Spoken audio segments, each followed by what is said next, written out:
Descriptive Statistics, Inferential Statistics, and Data Visualization. This unit is an intensive short course in descriptive statistics, inferential statistics, and data visualization fundamentals you may have encountered in a prior business statistics or general statistics course. Even if this is a subject you have studied in prior academic work on job-related training, there is always more to learn to understand the why behind these definitions and tools rather than just the what.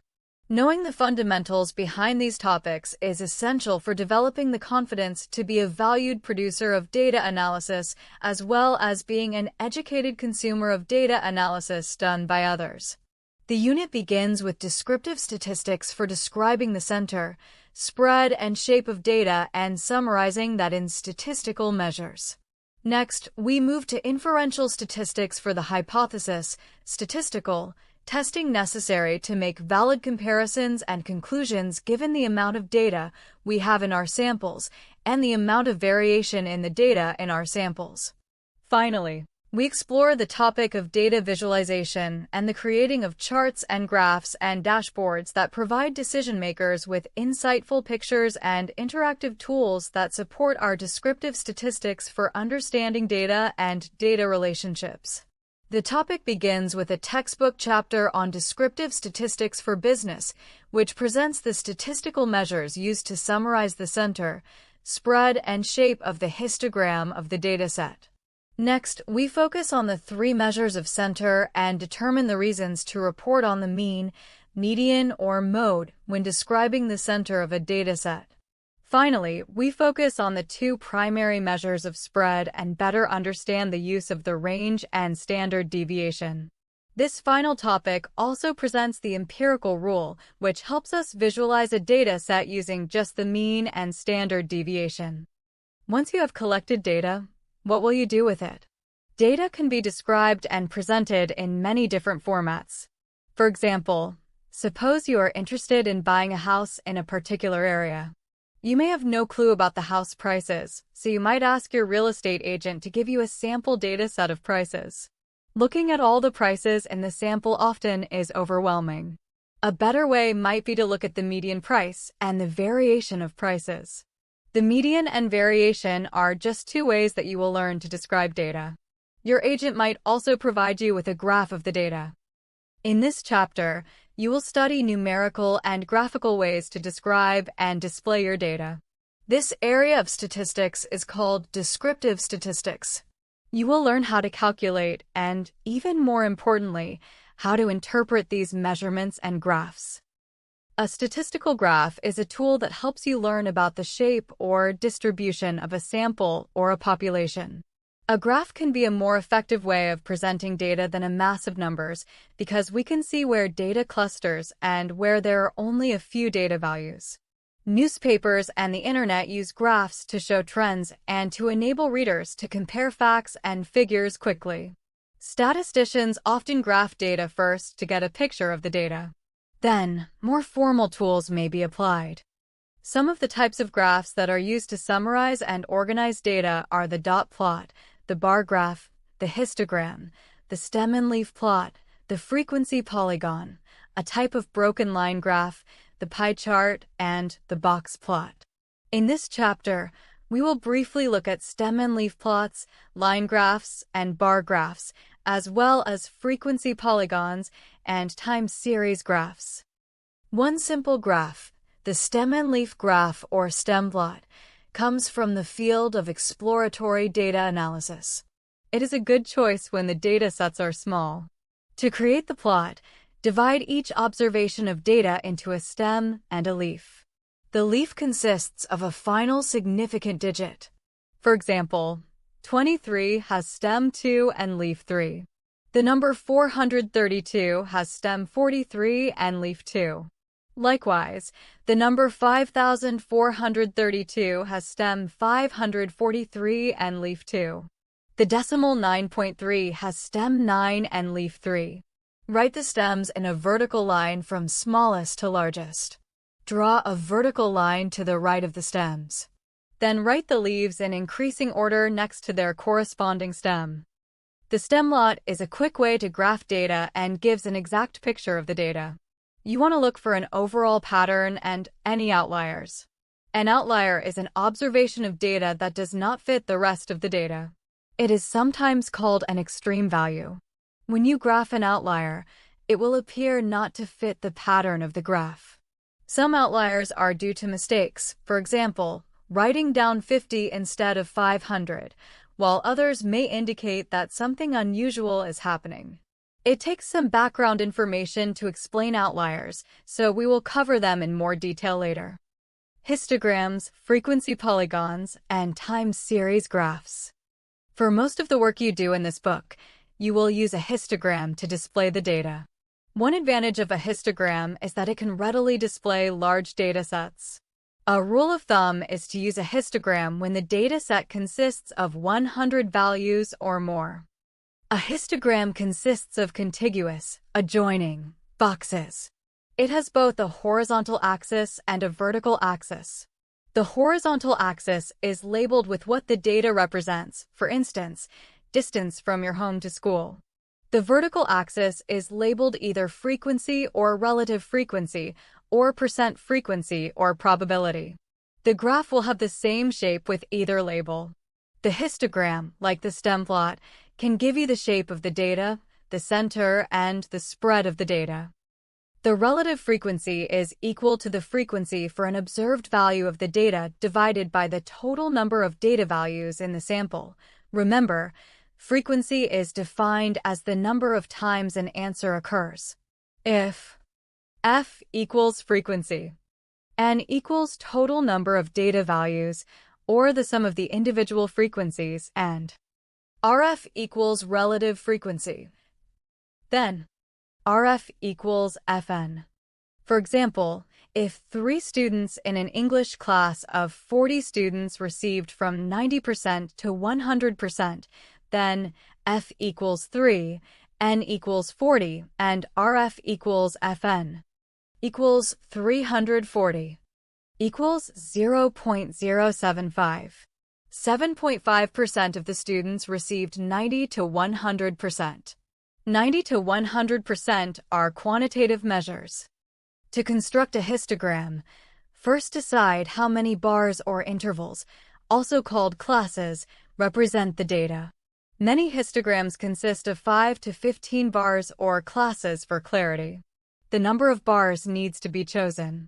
Choose a starting point for the first interval to be less than the smallest data value.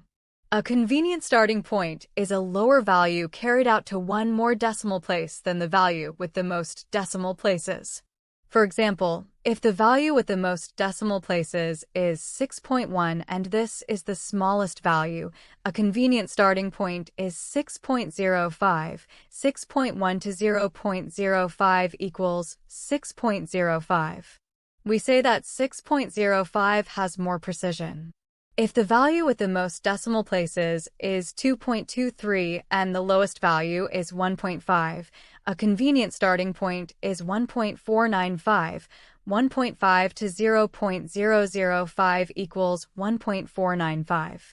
If the value with the most decimal places is 3.234 and the lowest value is 1.0, a convenient starting point is 0.9995. 1.0 to 0.0005 equals 0.9995.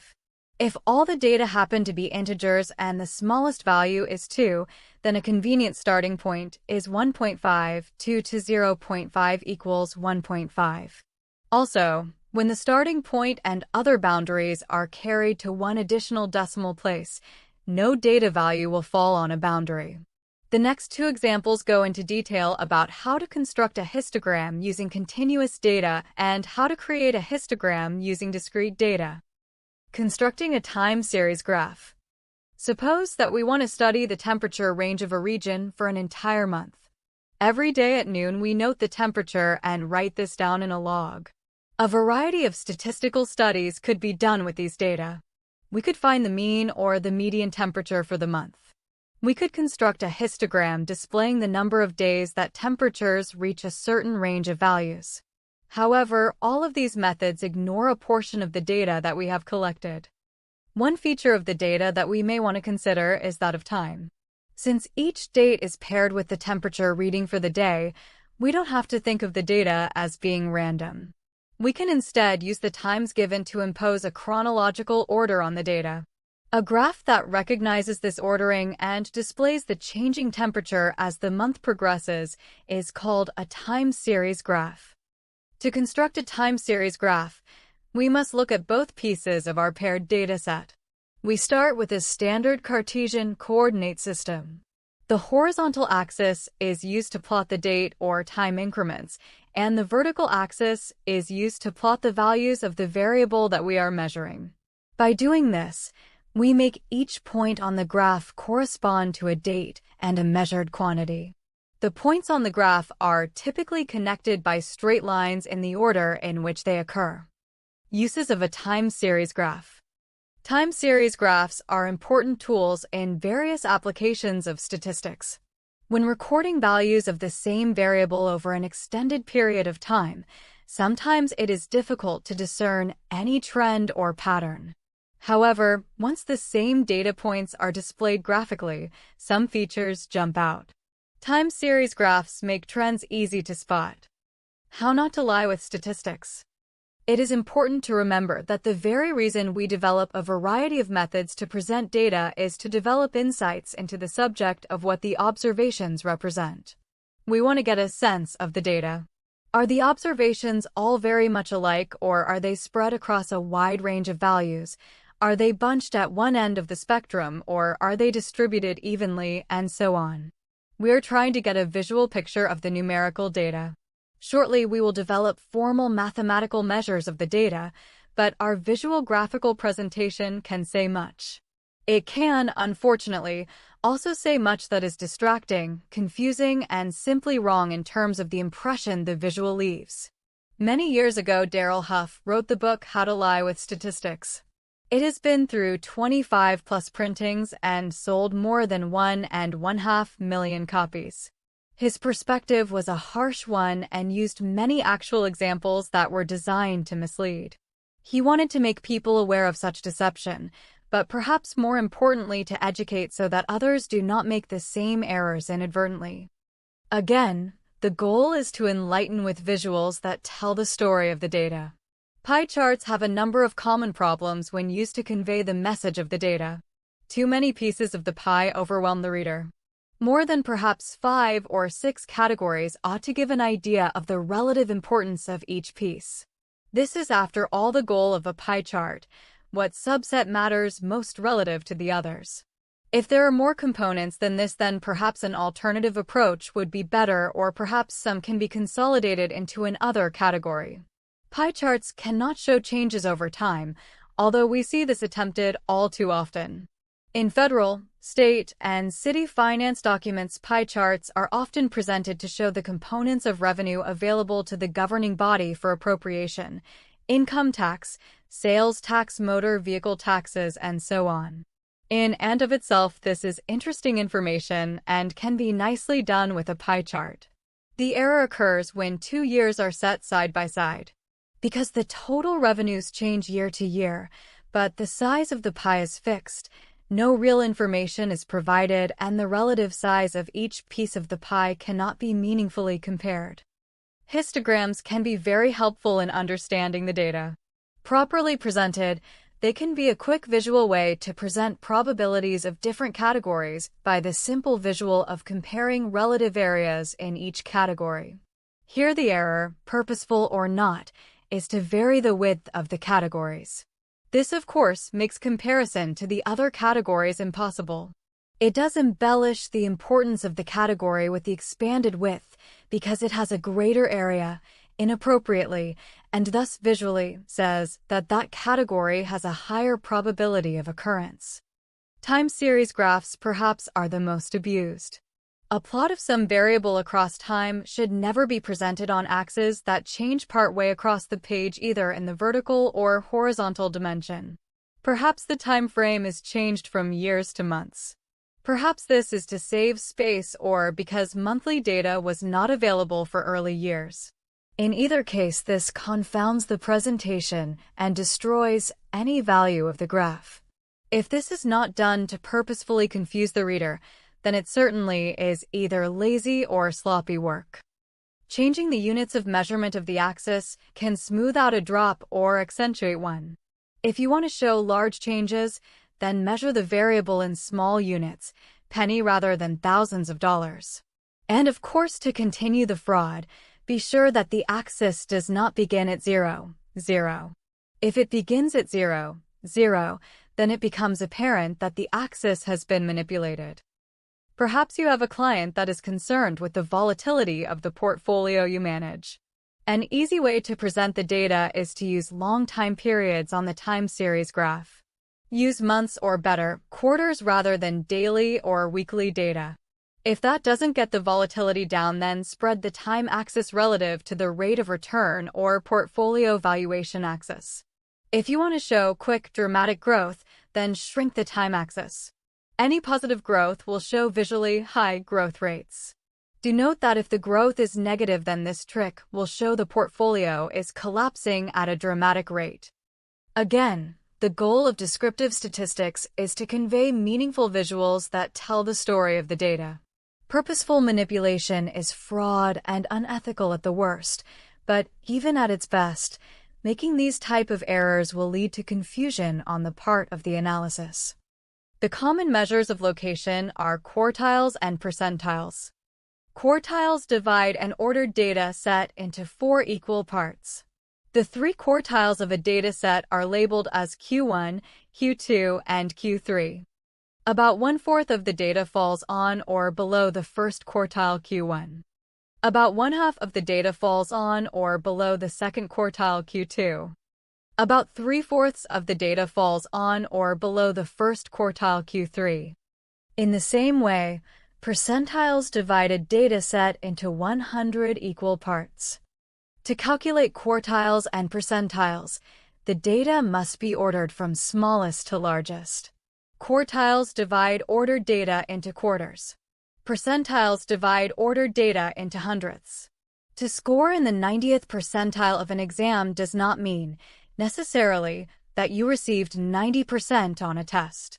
It means that 90% of test scores are the same or less than your score, and 10% of the test scores are the same or greater than your test score. Percentiles are useful for comparing values. For this reason, universities and colleges use percentiles extensively. One instance in which colleges and universities use percentiles is when SAT results are used to determine a minimum testing score that will be used as an acceptance factor. For example, suppose Duke accepts SAT scores at or above the 75th percentile. That translates into a score of at least 1220. Percentiles are mostly used with very large populations. Therefore, if you were to say that 90% of the test scores are less and not the same or less than your score, it would be acceptable because removing one particular data value is not significant. The median is a number that measures the center of the data. You can think of the median as the middle value, but it does not actually have to be one of the observed values. It is a number that separates ordered data into halves. Half the values are the same number or smaller than the median, and half the values are the same number or larger. For example, consider the following data: 1, 11.5, 6, 7.2, 4, 8, 9, 10, 6.8, 8.3, 2, 2, 10, 1 ordered from smallest to largest, 1, 1, 2, 2, 4, 6, 6.8, 7.2, 8, 8.3, 9, 10, 10, 11.5. Since there are 14 observations, the median is between the 7th value, 6.8, and the 8th value, 7.2. To find the median, add the two values together and divide by 2. 6.8 plus 7.2 equals 14. 14 divided by 2 equals 7. The median is 7. Half of the values are smaller than 7 and half of the values are larger than 7. Quartiles are numbers that separate the data into quarters. Quartiles may or may not be part of the data. To find the quartiles, first find the median or second quartile. The first quartile, Q1, is the middle value of the lower half of the data, and the third quartile, Q3, is the middle value or median of the upper half of the data. To get the idea, consider the same data set 1, 1, 2, 2, 4, 6, 6.8, 7.2, 8, 8.3, 9, 10, 10, 11.5. The median or second quartile is 7. The lower half of the data are 1, 1, 2, 2, 4, 6, 6.8. The middle value of the lower half is 2. 1, 1, 2, 2, 4, 6, 6.8. The number 2, which is part of the data, is the first quartile. 1/4 of the entire sets of values are the same as or less than 2, and 3/4 of the values are more than 2. The upper half of the data is 7.2, 8, 8.3, 9, 10, 10, 11.5. The middle value of the upper half is 9. The third quartile, Q3, is 9. 3/4, 75%, of the ordered data set are less than 9. 1/4, 25%, of the ordered data set are greater than 9. The third quartile is part of the data set in this example. The interquartile range is a number that indicates the spread of the middle half or the middle 50% of the data. It is the difference between the third quartile, Q3, and the first quartile, Q1. IQR equals Q3, Q1. The IQR can help to determine potential outliers. A value is suspected to be a potential outlier if it is less than 1.5 IQR below the first quartile or more than 1.5 IQR above the third quartile. Potential outliers always require further investigation. Note: a potential outlier is a data point that is significantly different from the other data points. These special data points may be errors or some kind of abnormality, or they may be a key to understanding the data. Interpreting percentiles, quartiles, and median. A percentile indicates the relative standing of a data value when data are sorted into numerical order from smallest to largest. Percentages of data values are less than or equal to the pth percentile. For example, 15% of data values are less than or equal to the 15th percentile. Low percentiles always correspond to lower data values. High percentiles always correspond to higher data values. A percentile may or may not correspond to a value judgment about whether it is good or bad. The interpretation of whether a certain percentile is good or bad depends on the context of the situation to which the data applies. In some situations, a low percentile would be considered good. In other contexts, a high percentile might be considered good. In many situations, there is no value judgment that applies.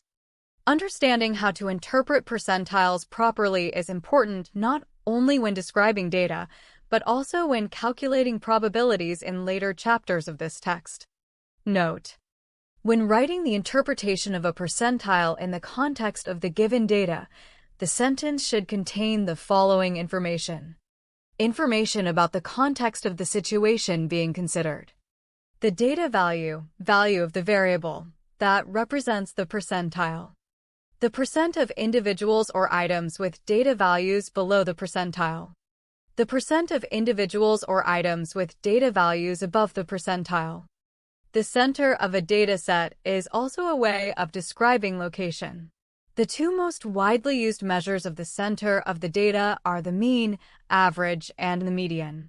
To calculate the mean weight of 50 people, add the 50 weights together and divide by 50. Technically, this is the arithmetic mean. We will discuss the geometric mean later. To find the median weight of the 50 people, order the data and find the number that splits the data into two equal parts, meaning an equal number of observations on each side. The weight of 25 people are below this weight and 25 people are heavier than this weight. The median is generally a better measure of the center when there are extreme values or outliers, because it is not affected by the precise numerical values of the outliers. The mean is the most common measure of the center. Note: the words mean and average are often used interchangeably. The substitution of one word for the other is common practice. The technical term is arithmetic mean, and average is technically a center location. Formally, the arithmetic mean is called the first moment of the distribution by mathematicians. However, in practice among non-statisticians, average is commonly accepted for arithmetic mean.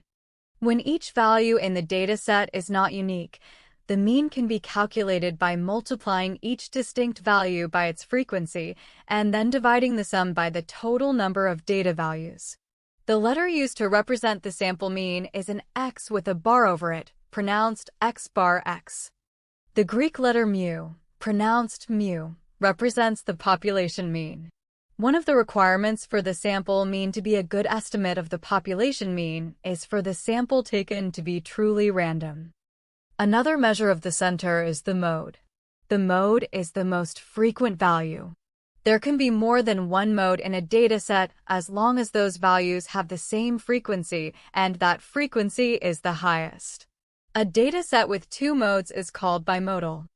This unit is here to remind you of material that you once studied and said at the time, "I am sure that I will never need this." Here are the formulas for a population mean and the sample mean. The Greek letter mu is the symbol for the population mean and X is the symbol for the sample mean. Both formulas have a mathematical symbol that tells us how to make the calculations. It is called sigma notation because the symbol is the Greek capital letter sigma. Sigma, like all mathematical symbols, it tells us what to do, just as the plus sign tells us to add and the X tells us to multiply. These are called mathematical operators. The sigma symbol tells us to add a specific list of numbers. Let's say we have a sample of animals from the local animal shelter and we are interested in their average age.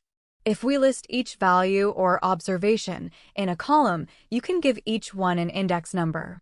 The first number will be number 1 and the second number 2 and so on. Each observation represents a particular animal in the sample. Per is animal number 1 and is a 9-year-old cat. Toto is animal number 2 and is a 1-year-old puppy and so on. To calculate the mean, we are told by the formula to add up all these numbers, ages in this case, and then divide the sum by 10, the total number of animals in the sample. Animal number 1, the cat Per, is designated as X1, animal number 2, Toto, is designated as X2 and so on through Dundee, who is animal number 10 and is designated as X10. The I in the formula tells us which of the observations to add together. In this case, it is X1 through X10, which is all of them. We know which ones to add by the indexing notation, the I equals 1 and the N or capital N for the population.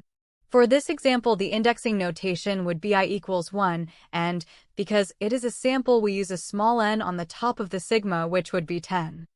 The standard deviation requires the same mathematical operator, and so it would be helpful to recall this knowledge from your past.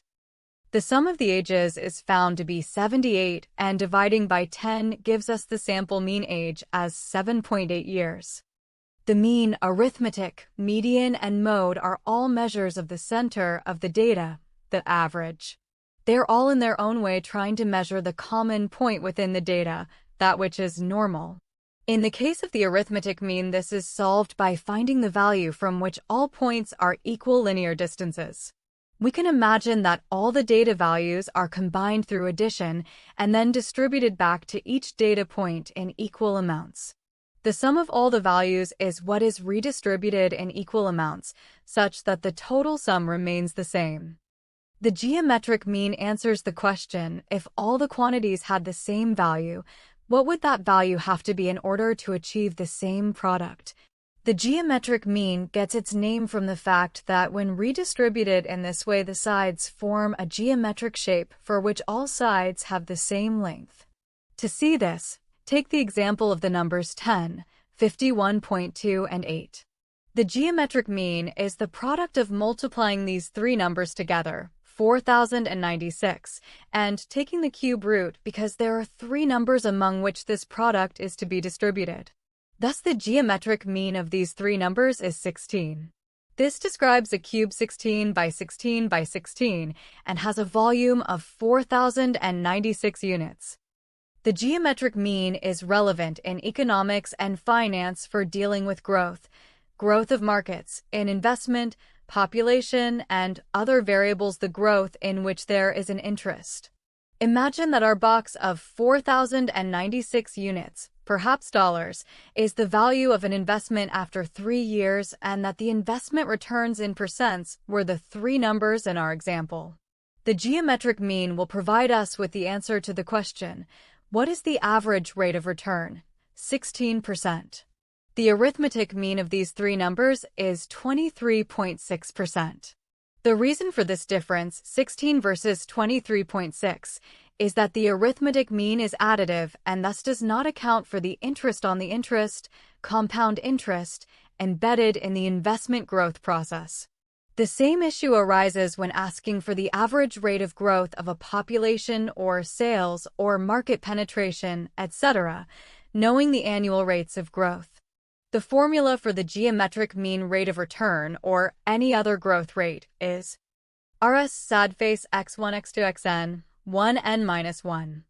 Manipulating the formula for the geometric mean can also provide a calculation of the average rate of growth between two periods, knowing only the initial value a0 and the ending value n and the number of periods, n.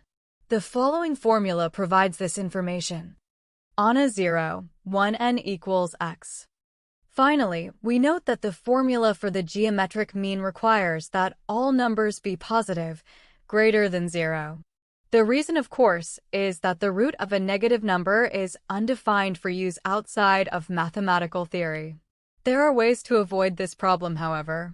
In the case of rates of return and other simple growth problems, we can convert the negative values to meaningful positive equivalent values. Imagine that the annual returns for the past 3 years are plus 12%, minus 8%, and plus 2%. Using the decimal multiplier equivalents of 1.12, 0.92, and 1.02, allows us to compute a geometric mean of 1.0167. Subtracting 1 from this value gives the geometric mean of plus 1.67% as a net rate of population growth, or financial return. From this example, we can see that the geometric mean provides us with this formula for calculating the geometric mean rate of return for a series of annual rates of return. Rs equals x minus 1. Where Rs is average rate of return and x is the geometric mean of the returns during some number of time periods. Note that the length of each time period must be the same. As a general rule, one should convert the percent values to its decimal equivalent multiplier. It is important to recognize that when dealing with percents, the geometric mean of percent values does not equal the geometric mean of the decimal multiplier equivalents, and it is the decimal multiplier equivalent geometric mean that is relevant. Formally, the arithmetic mean is known as the first moment of the distribution. The second moment we will see is the variance, and skewness is the third moment. The variance measures the square differences of the data from the mean, and skewness measures the cube differences of the data from the mean. While a variance can never be a negative number, the measure of skewness can, and this is how we determine if the data are skewed right of left. The skewness for a normal distribution is 0, and any symmetric data should have skewness near 0. Negative values for the skewness indicate data that are skewed left, and positive values for the skewness indicate data that are skewed right. By skewed left, we mean that the left tail is long relative to the right tail. Similarly, skewed right means that the right tail is long relative to the left tail. The skewness characterizes the degree of asymmetry of a distribution around its mean. While the mean and standard deviation are dimensional quantities, this is why we will take the square root of the variance, that is, have the same units as the measured quantity sheet. The skewness is conventionally defined in such a way as to make it non-dimensional. It is a pure number that characterizes only the shape of the distribution. A positive value of skewness signifies a distribution with an asymmetric tail extending out towards more positive x, and a negative value signifies a distribution whose tail extends out towards more negative x. A zero measure of skewness will indicate a symmetrical distribution. Skewness and symmetry become important when we discuss probability distributions in later chapters. An important characteristic of any set of data is the variation in the data. In some data sets, the data values are concentrated closely near the mean. In other data sets, the data values are more widely spread out from the mean. The most common measure of variation or spread is the standard deviation. The standard deviation is a number that measures how far data values are from their mean. The standard deviation provides a numerical measure of the overall amount of variation in a data set and can be used to determine whether a particular data value is close to or far from the mean. The standard deviation provides a measure of the overall variation in a data set. The standard deviation is always positive or zero. The standard deviation is small when the data are all concentrated close to the mean, exhibiting little variation or spread. The standard deviation is larger when the data values are more spread out from the mean, exhibiting more variation. Suppose that we are studying the amount of time customers wait in line at the checkout at supermarket A and supermarket B. The average wait time at both supermarkets is 5 minutes. At supermarket A, the standard deviation for the wait time is 2 minutes. At supermarket B, the standard deviation for the wait time is 4 minutes. Because supermarket B has a higher standard deviation, we know that there is more variation in the wait times at supermarket B. Overall, wait times at supermarket B are more spread out from the average. Wait times at supermarket A are more concentrated near the average. Calculating the standard deviation. If x is a number, then the difference, x minus the mean, is called its deviation. In a dataset, there are as many deviations as there are items in the dataset. The deviations are used to calculate the standard deviation. If the numbers belong to a population, in symbols a deviation is x, mu. For sample data, in symbols a deviation is x, x. The procedure to calculate the standard deviation depends on whether the numbers are the entire population or are data from a sample. The calculations are similar, but not identical. Therefore, the symbol used to represent the standard deviation depends on whether it is calculated from a population or a sample. The lowercase letter s represents the sample standard deviation, and the Greek letter sigma, sigma lowercase, represents the population standard deviation. If the sample has the same characteristics as the population, then s should be a good estimate of sigma. To calculate the standard deviation, we need to calculate the variance first. The variance is the average of the squares of the deviations, the x, values for a sample, or the x, mu values for a population. The symbol sigma 2 represents the population variance. The population standard deviation sigma is the square root of the population variance. The symbol S2 represents the sample variance. The sample standard deviation south is the square root of the sample variance. You can think of the standard deviation as a special average of the deviations. Formally, the variance is the second moment of the distribution or the first moment around the mean.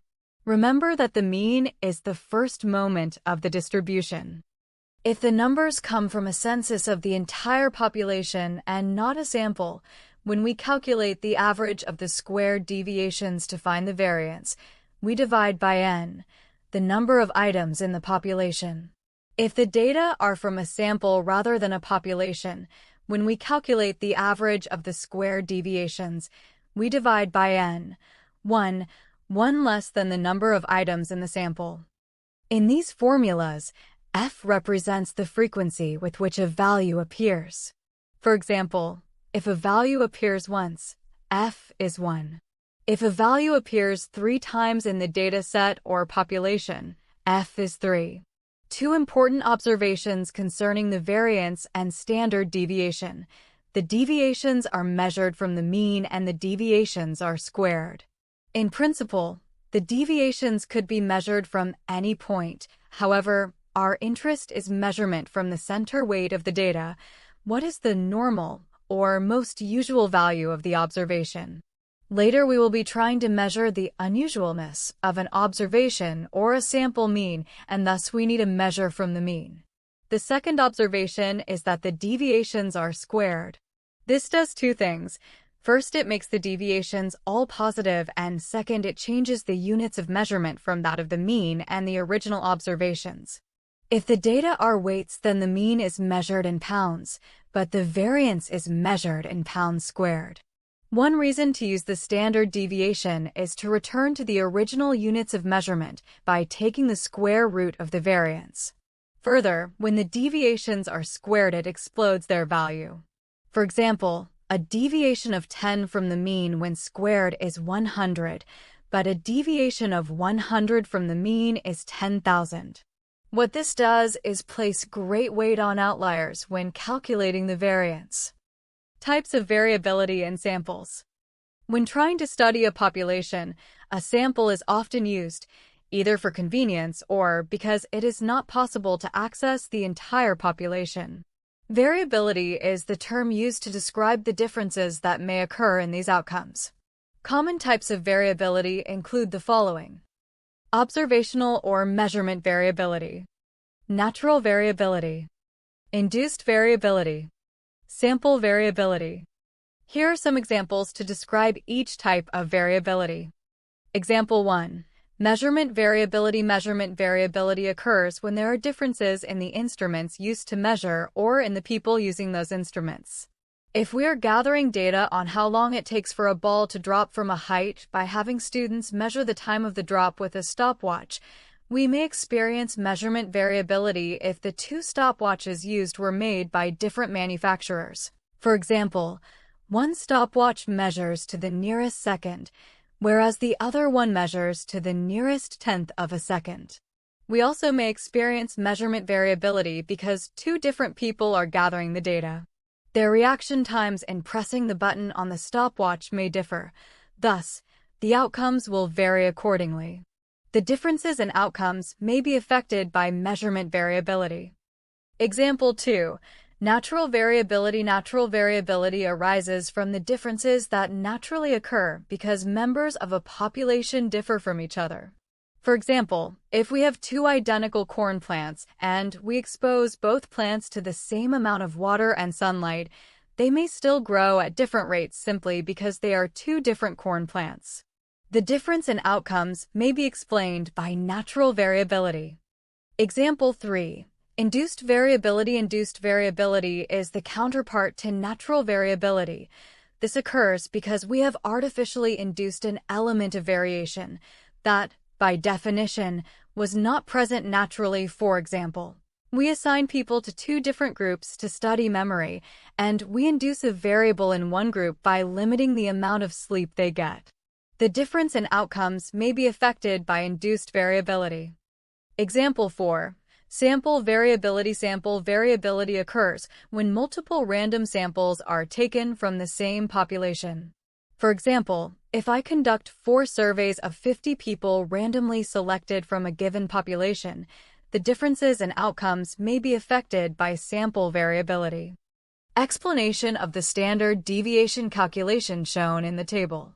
The deviations show how spread out the data are about the mean. The data value 11.5 is farther from the mean than is the data value 11, which is indicated by the deviations 0.97 and 0.47. A positive deviation occurs when the data value is greater than the mean, whereas a negative deviation occurs when the data value is less than the mean. The deviation is minus 1.525 for the data value 9. If you add the deviations, the sum is always 0. For example, 2.29, there are n equals 20 deviations. So you cannot simply add the deviations to get the spread of the data. By squaring the deviations, you make them positive numbers, and the sum will also be positive. The variance, then, is the average squared deviation. By squaring the deviations, we are placing an extreme penalty on observations that are far from the mean. These observations get greater weight in the calculations of the variance. We will see later on that the variance, standard deviation, plays the critical role in determining our conclusions in inferential statistics. We can begin now by using the standard deviation as a measure of unusualness. How did you do on the test? Terrific! 2 standard deviations above the mean. This, we will see, is an unusually good exam grade. The variance is a squared measure and does not have the same units as the data. Taking the square root solves the problem. The standard deviation measures the spread in the same units as the data. Notice that instead of dividing by n equals 20, the calculation divided by n, 1 is equal to 20, 1 is equal to 19 because the data is a sample.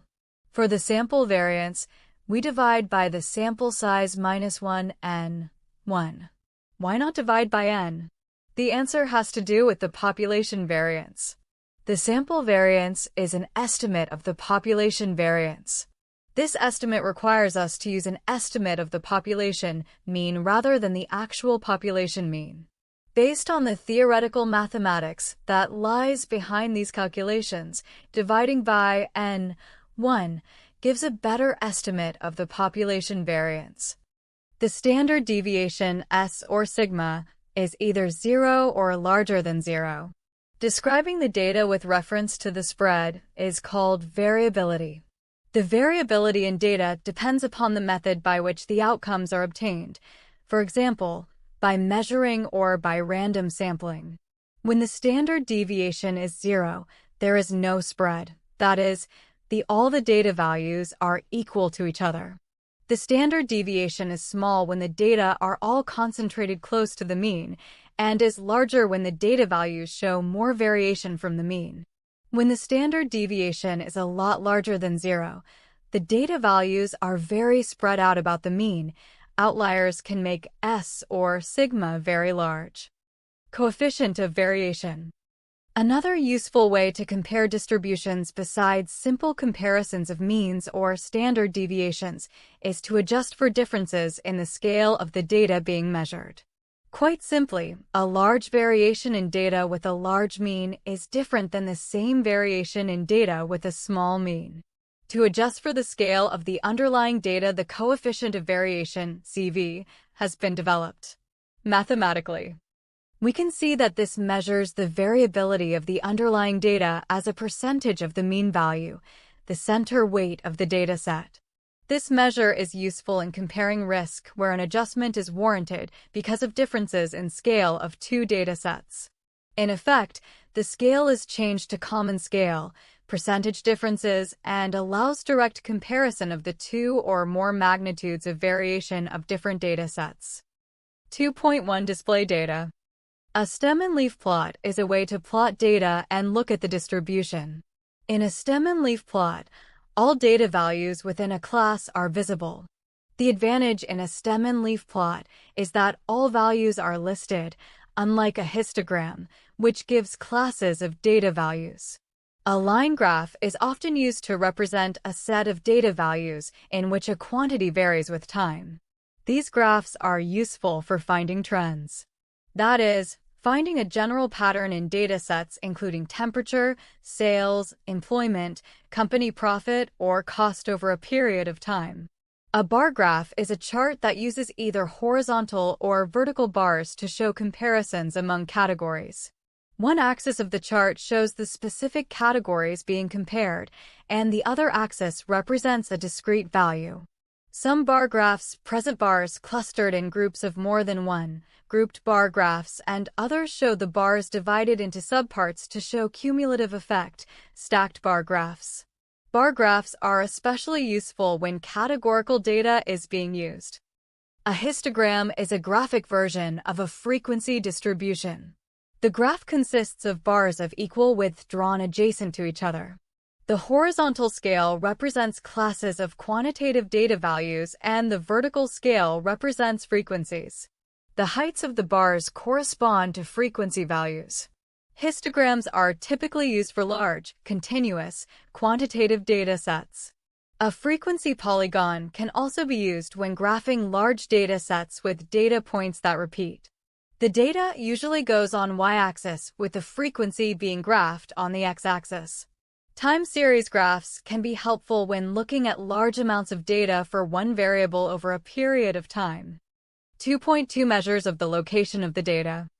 The values that divide a rank-ordered set of data into 100 equal parts are called percentiles. Percentiles are used to compare and interpret data. For example, an observation at the 50th percentile would be greater than 50% of the other observations in the set. Quartiles divide data into quarters.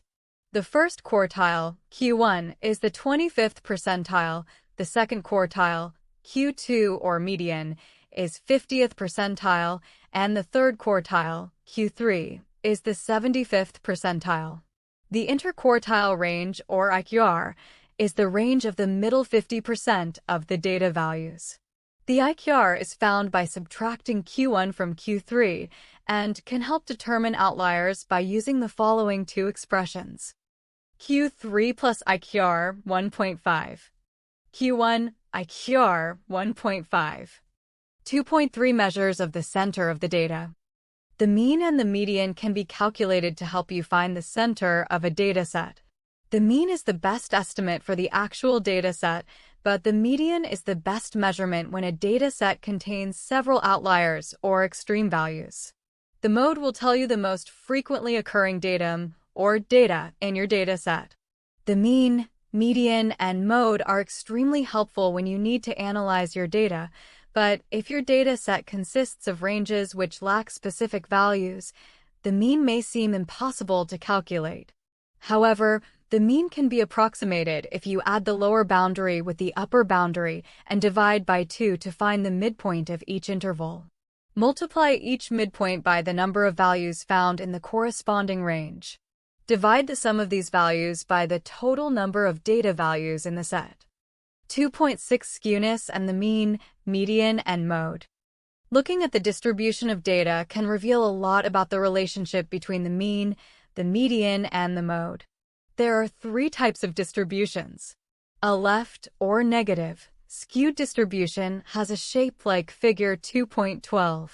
A right or positive, skewed distribution has a shape like figure 2.13. A symmetrical distribution looks like figure 2.11. 2.7 Measures of the spread of the data. The standard deviation can help you calculate the spread of data. There are different equations to use if you're calculating the standard deviation of a sample or of a population. The topic began with a textbook chapter on Descriptive Statistics for Business, which presents the statistical measures used to summarize the center, spread, and shape of the histogram of the dataset. Next, we focused on the three measures of center and determined the reasons to report on the mean, median, or mode when describing the center of a dataset. Finally, we focused on the two primary measures of spread and better understand the use of the range and standard deviation. This final topic also presented the empirical rule, which helps us visualize a data set using just the mean and standard deviation. The topic is an overview of inferential statistics and begins with a textbook chapter on hypothesis testing for comparing a sample result to a hypothesized value. We follow that reading with a virtual course lecture on the topic, including completed examples. Then we move to a textbook chapter on hypothesis testing for comparing the means and proportions from two samples. We follow that reading with a virtual course lecture on the topic, including completed examples and instructions for doing two-sample hypothesis testing in Excel using the Data Analysis Toolpak. We complete our coverage of inferential statistics with a textbook chapter on analysis of variance ANOVA, which supports our efforts to compare two variances and, more importantly, perform hypothesis testing for the comparison of more than two means or proportions. We follow that reading with a virtual course lecture on the topic, including completed examples and instructions for doing two-sample hypothesis testing in Excel using the data analysis toolpack. Now we are down to the bread and butter work of the statistician, developing and testing hypotheses. It is important to put this material in a broader context so that the method by which a hypothesis is formed is understood completely. Using textbook examples often clouds the real source of statistical hypotheses. Statistical testing is part of a much larger process known as the scientific method. This method was developed more than 2 centuries ago as the accepted way that new knowledge could be created. Until then, and unfortunately even today, among some, knowledge could be created simply by some authority saying something was so, ipso dicta. Superstition and conspiracy theories are accepted uncritically. The scientific method, briefly, states that only by following a careful and specific process can some assertion be included in the accepted body of knowledge. This process begins with a set of assumptions upon which a theory, sometimes called a model, is built. This theory, if it has any validity, will lead to predictions, what we call hypotheses. As an example, in microeconomics, the theory of consumer choice begins with certain assumption concerning human behavior. From these assumptions, a theory of how consumers make choices using indifference curves and the budget line. This theory gave rise to a very important prediction, namely, that there was an inverse relationship between price and quantity demanded. This relationship was known as the demand curve. The negative slope of the demand curve is really just a prediction, or a hypothesis, that can be tested with statistical tools. Unless hundreds and hundreds of statistical tests of this hypothesis had not confirmed this relationship, the so-called law of demand would have been discarded years ago. This is the role of statistics, to test the hypotheses of various theories to determine if they should be admitted into the accepted body of knowledge, how we understand our world. Once admitted, however, they may be later discarded if new theories come along that make better predictions. Not long ago, 2 scientists claimed that they could get more energy out of a process than was put in. This caused a tremendous stir for obvious reasons. They were on the cover of Time and were offered extravagant sums to bring their research work to private industry and any number of universities. It was not long until their work was subjected to the rigorous tests of the scientific method and found to be a failure. No other lab could replicate their findings. Consequently, they have sunk into obscurity and their theory discarded. It may surface again when someone can pass the tests of the hypotheses required by the scientific method, but until then it is just a curiosity. Many pure frauds have been attempted over time, but most have been found out by applying the process of the scientific method. This discussion is meant to show just where in this process statistics falls. Statistics and statisticians are not necessarily in the business of developing theories, but in the business of testing others' theories. Hypotheses come from these theories based upon an explicit set of assumptions and sound logic. The hypothesis comes first, before any data are gathered. Data do not create hypotheses, they are used to test them. If we bear this in mind as we study this section, the process of forming and testing hypotheses will make more sense. One job of a statistician is to make statistical inferences about populations based on samples taken from the population. Confidence intervals are one way to estimate a population parameter. Another way to make a statistical inference is to make a decision about the value of a specific parameter. For instance, a car dealer advertises that its new small truck gets 35 miles per gallon on average. A tutoring service claims that its method of tutoring helps 90% of its students get an A or a B. A company says that women managers in their company earn an average of $60,000 per year. A statistician will make a decision about these claims. This process is called hypothesis testing. A hypothesis test involves collecting data from a sample and evaluating the data. Then, the statistician makes a decision as to whether or not there is sufficient evidence, based upon analyses of the data, To reject the null hypothesis.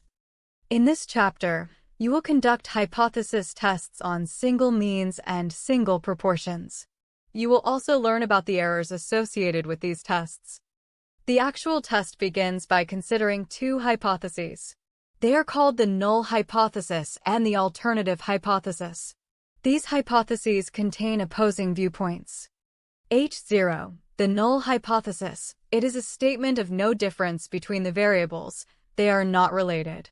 This can often be considered the status quo, and as a result, if you cannot accept the null, it requires some action.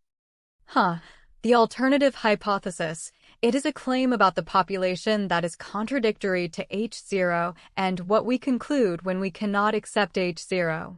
This is usually what the researcher is trying to prove. The alternative hypothesis is the contender and must win with significant evidence to overthrow the status quo. This concept is sometimes referred to the tyranny of the status quo because, as we will see later, to overthrow the null hypothesis takes usually 90 or greater confidence that this is the proper decision.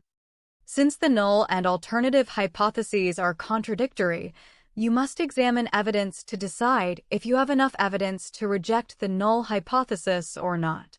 The evidence is in the form of sample data. After you have determined which hypothesis the sample supports, you make a decision. There are two options for a decision. They are cannot accept H0 if the sample information favors the alternative hypothesis, or do not reject H0, or decline to reject H0 if the sample information is insufficient to reject the null hypothesis.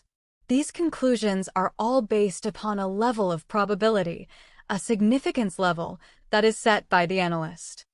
Table 9.1 presents the various hypotheses in the relevant pairs. For example, if the null hypothesis is equal to some value, the alternative has to be not equal to that value. Assumptions. When you perform a hypothesis test of a single population, mean mu, using a normal distribution, often called a z-test, you take a simple random sample from the population. The population you are testing is normally distributed, or your sample size is sufficiently large. You know the value of the population's standard deviation, which, in reality, is rarely known. When you perform a hypothesis test of a single population, mean mu, using a student's t-distribution, often called a t-test, there are fundamental assumptions that need to be met in order for the test to work properly. Your data should be a simple random sample that comes from a population that is approximately normally distributed.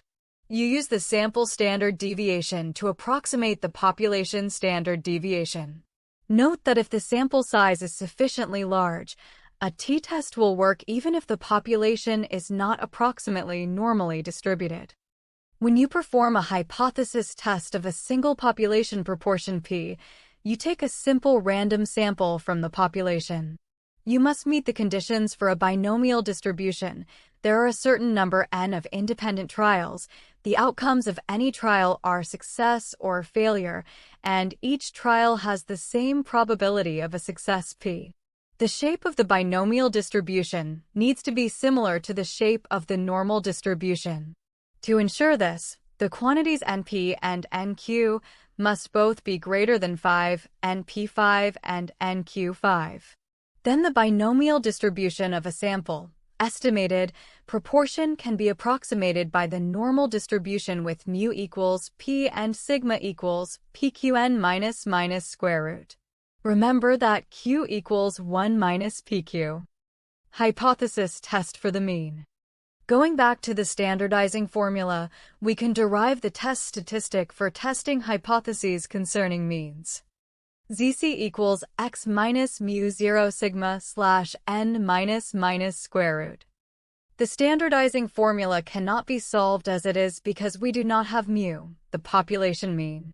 However, if we substitute in the hypothesized value of the mean, mu 0, in the formula as above, we can compute a z value. This is the test statistic for a test of hypothesis for a mean and is presented in Figure 9.3. We interpret this z-value as the associated probability that a sample with a sample mean of x could have come from a distribution with a population mean of h0, and we call this z-value ZC4 calculated. Figure 9.3 and Figure 9.4 show this process. In Figure 9.32 of the three possible outcomes are presented. x1 and x3 are in the tails of the hypothesized distribution of h0. Notice that the horizontal axis in the top panel is labeled xs. This is the same theoretical distribution of xs, the sampling distribution, that the central limit theorem tells us is normally distributed. This is why we can draw it with this shape. The horizontal axis of the bottom panel is labeled z and is the standard normal distribution.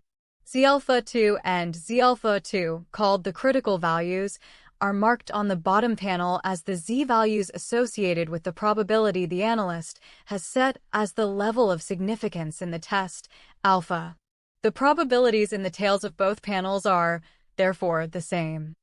Notice that for each x there is an associated zc, called the calculated z, that comes from solving the equation above. This calculated z is nothing more than the number of standard deviations that the hypothesized mean is from the sample mean. If the sample mean falls too many standard deviations from the hypothesized mean, we conclude that the sample mean could not have come from the distribution with the hypothesized mean, given our preset required level of significance. It could have come from h0, but it is deemed just too unlikely. In Figure 9.3, both x1 and x3 are in the tails of the distribution. They're deemed too far from the hypothesized value of the mean given the chosen level of alpha. If in fact this sample mean it did come from h0, but from in the tail, we have made a type 1 error. We have rejected a good null. Our only real comfort is that we know the probability of making such an error, alpha, and we can control the size of alpha. Figure 9.4 shows the third possibility for the location of the sample mean, x. Here the sample mean is within the two critical values. That is, within the probability of 1 alpha, and we cannot reject the null hypothesis. This rule will always be the same no matter what hypothesis we are testing or what formulas we are using to make the test. The only change will be to change the ZC to the appropriate symbol for the test statistic for the parameter being tested. Stating the decision rule another way, if the sample mean is unlikely to have come from the distribution with the hypothesized mean, we cannot accept the null hypothesis. Here we define unlikely as having a probability less than alpha of occurring. P-value approach. An alternative decision rule can be developed by calculating the probability that a sample mean could be found that would give a test statistic larger than the test statistic found from the current sample data, assuming that the null hypothesis is true. Here the notion of likely and unlikely is defined by the probability of drawing a sample with a mean from a population with the hypothesized mean that is either larger or smaller than that found in the sample data. Simply stated, the p-value approach compares the desired significance level, alpha, to the p-value, which is the probability of drawing a sample mean further from the hypothesized value than the actual sample mean. A large p-value calculated from the data indicates that we should not reject the null hypothesis. The smaller the p-value, the more unlikely the outcome, and the stronger the evidence is against the null hypothesis. We would reject the null hypothesis if the evidence is strongly against it. The relationship between the decision rule of comparing the calculated test statistics, ZC, and the critical value, Z alpha, and using the p-value can be seen in Figure 9.5. Figure 9.5.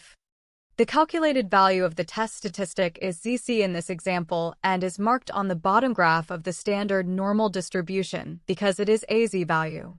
In this case, the calculated value is in the tail, and thus we cannot accept the null hypothesis. The associated x is just too unusually large to believe that it came from the distribution with a mean of 0 with a significance level of alpha. If we use the p-value decision rule, we need one more step. We need to find in the standard normal table the probability associated with the calculated test statistic, ZC. We then compare that to the alpha associated with our selected level of confidence. In figure 9.5, we see that the p-value is less than alpha, and therefore we cannot accept the null.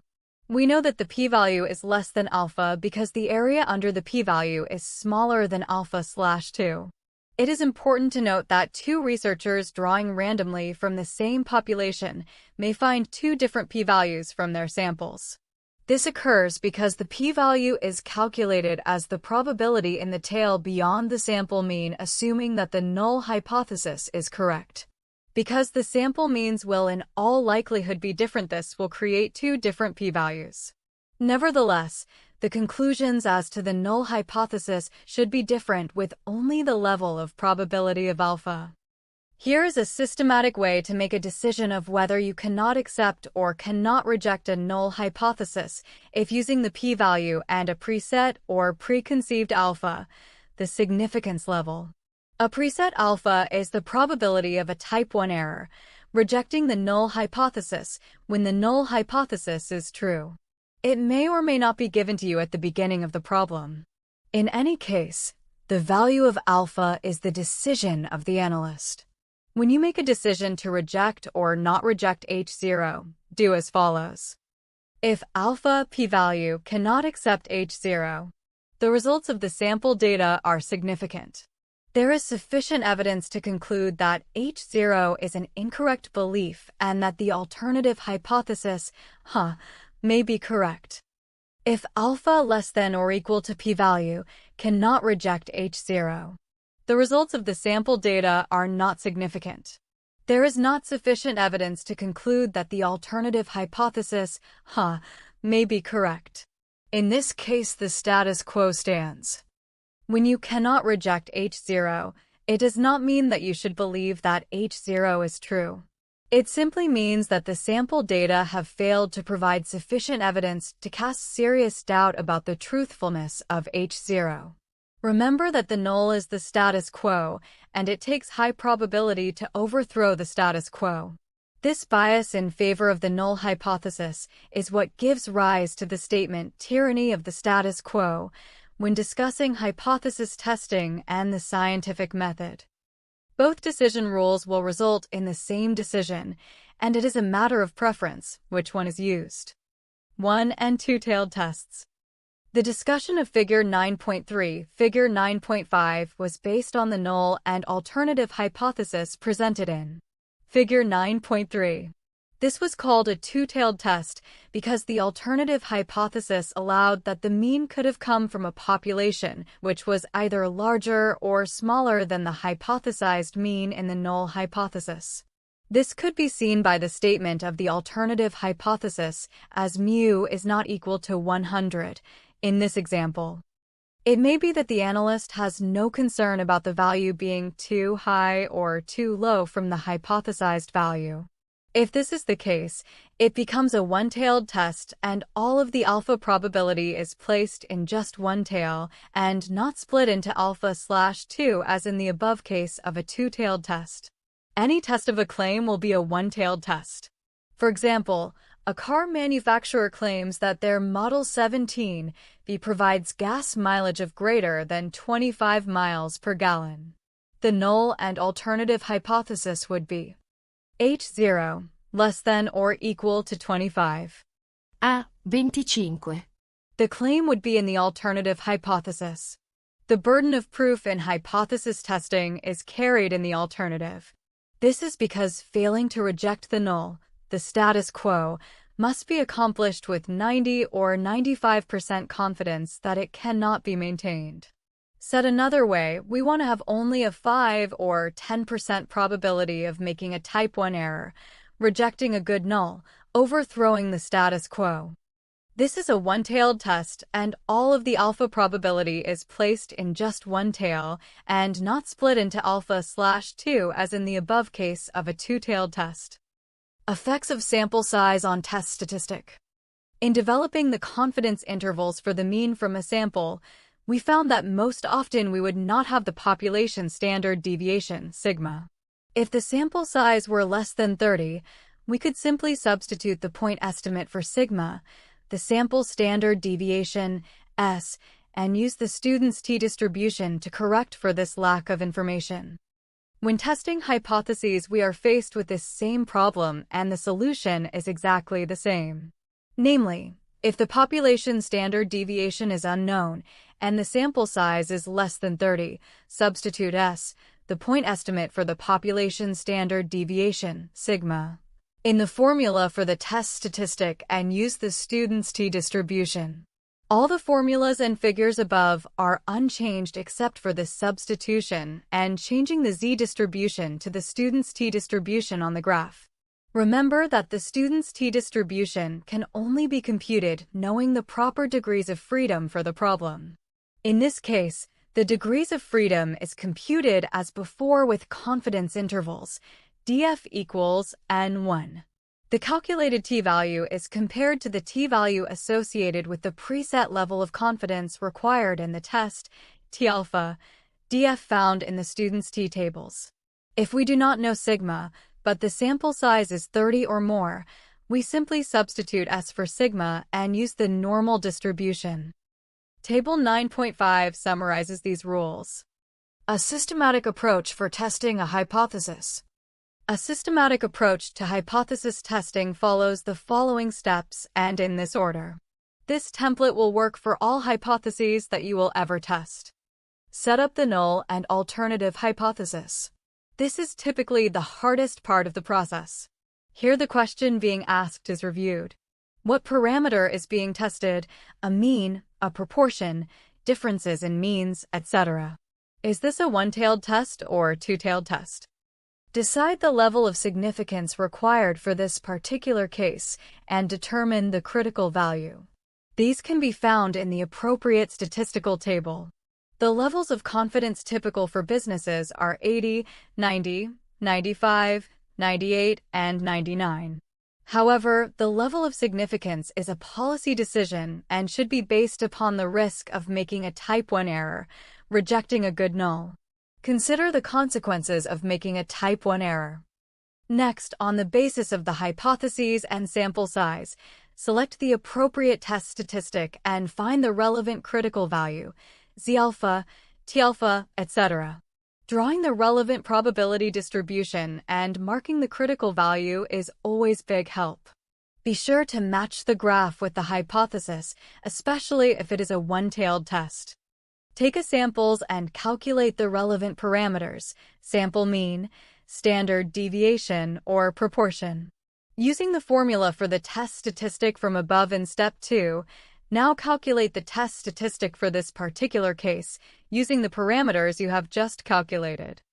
Compare the calculated test statistic and the critical value. Marking these on the graph will give a good visual picture of the situation. There are now only two situations. The test statistic is in the tail, cannot accept the null, the probability that this sample mean, proportion, came from the hypothesized distribution is too small to believe that it is the real home of these sample data. The test statistic is not in the tail, cannot reject the null. The sample data are compatible with the hypothesized population parameter. Reach a conclusion. It is best to articulate the conclusion two different ways.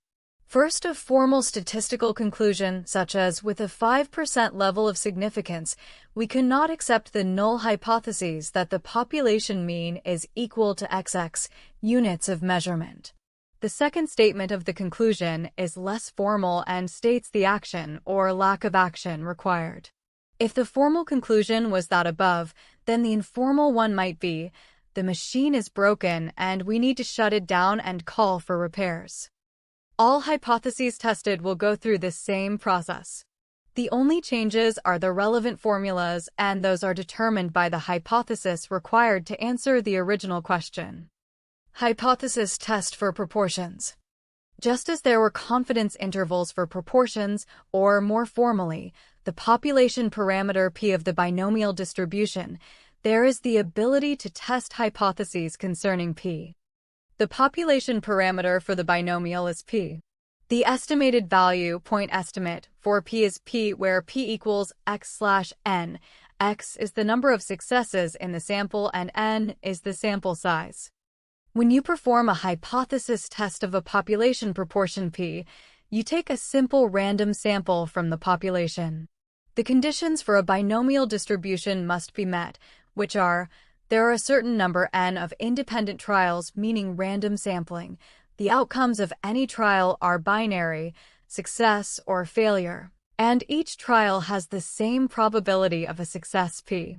The shape of the binomial distribution needs to be similar to the shape of the normal distribution. To ensure this, the quantities NP and NQ must both be greater than 5, NP5 and NQ5. In this case, the binomial distribution of a sample, estimated proportion, can be approximated by the normal distribution with mu equals NP and sigma equals NPQ minus square root. Remember that Q equals 1, P. There is no distribution that can correct for this small sample bias, and thus, if these conditions are not met, we simply cannot test the hypothesis with the data available at that time. We met this condition when we first were estimating confidence intervals for P. Again, we begin with the standardizing formula modified because this is the distribution of a binomial. Binomial distribution. A discrete random variable, RV, that arises from Bernoulli trials. There are a fixed number, N, of independent trials. Independent means that the result of any trial, for example, trial 1, does not affect the results of the following trials, and all trials are conducted under the same conditions. Under these circumstances, the binomial RV chi is defined as the number of successes in N trials. Confidence interval, CI. An interval estimate for an unknown population parameter. This depends on the desired confidence level. Information that is known about the distribution, for example, known standard deviation. The sample and its size. Critical value. The T or Z value set by the researcher that measures the probability of a type 1 error, alpha. Hypothesis. A statement about the value of a population parameter. In case of two hypotheses, the statement assumed to be true is called the null hypothesis, notation H0, and the contradictory statement is called the alternative hypothesis, notation HA. Hypothesis testing. Based on sample evidence, a procedure for determining whether the hypothesis stated is a reasonable statement and should not be rejected, or is unreasonable and should be rejected. Normal distribution. A continuous random variable, RV, with PDF f, x, equals 1 sigma pi square root e minus x minus mu, to sigma 2, where mu is the mean of the distribution and sigma is the standard deviation, notation, xn, mu sigma. If mu equals 0 and sigma equals 1, the RV is called the standard normal distribution. Standard deviation. A number that is equal to the square root of the variance and measures how far data values are from their mean. Notation, S for sample standard deviation and sigma for population standard deviation. Students' t-distribution. Investigated and reported by William S. Gossett in 1908 and published under the pseudonym Student. The major characteristics of the random variable, RV, are: it is continuous and assumes any real values. The PDF is symmetrical about its mean of 0.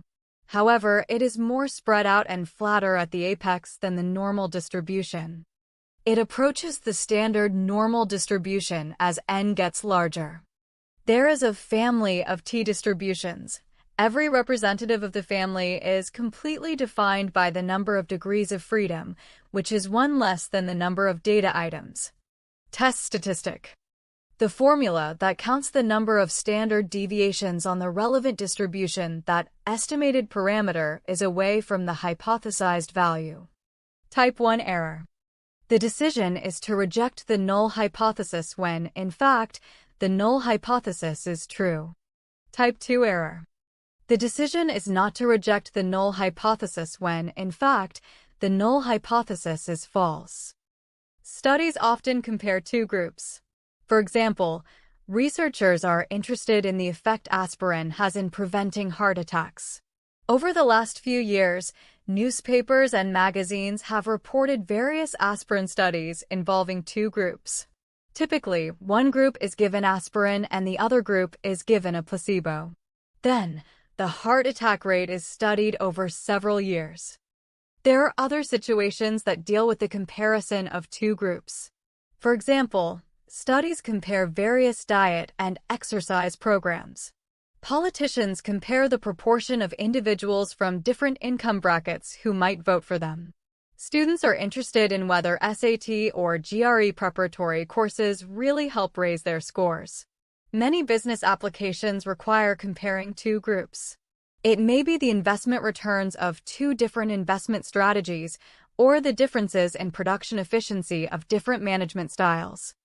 To compare two means or two proportions, you work with two groups. The groups are classified either as independent or matched pairs. Independent groups consist of two samples that are independent, that is, sample values selected from one population are not related in any way to sample values selected from the other population. Matched pairs consist of two samples that are dependent. The parameter tested using matched pairs is the population mean.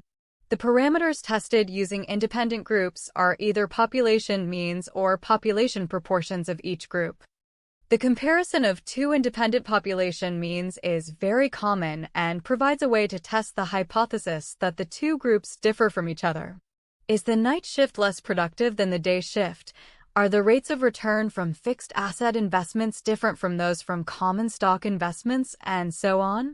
An observed difference between two sample means depends on both the means and the sample standard deviations. Very different means can occur by chance if there is great variation among the individual samples. The test statistic will have to account for this fact. The test comparing two independent population means with unknown and possibly unequal population standard deviations is called the Aspin-Welch t-test. The degrees of freedom formula we will see later was developed by Aspin-Welch. When we developed the hypothesis test for the mean and proportions, we began with the central limit theorem. We recognized that a sample mean came from a distribution of sample means, and sample proportions came from the sampling distribution of sample proportions. This made our sample parameters, the sample means and sample proportions, into random variables. It was important for us to know the distribution that these random variables came from. The central limit theorem gave us the answer, the normal distribution. Our Z and T statistics came from this theorem. This provided us with the solution to our question of how to measure the probability that a sample mean came from a distribution with a particular hypothesized value of the mean or proportion. In both cases, that was the question: what is the probability that the mean or proportion from our sample data came from a population distribution with the hypothesized value we are interested in?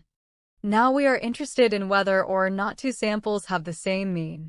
Our question has not changed. Do these two samples come from the same population distribution? To approach this problem, we create a new random variable.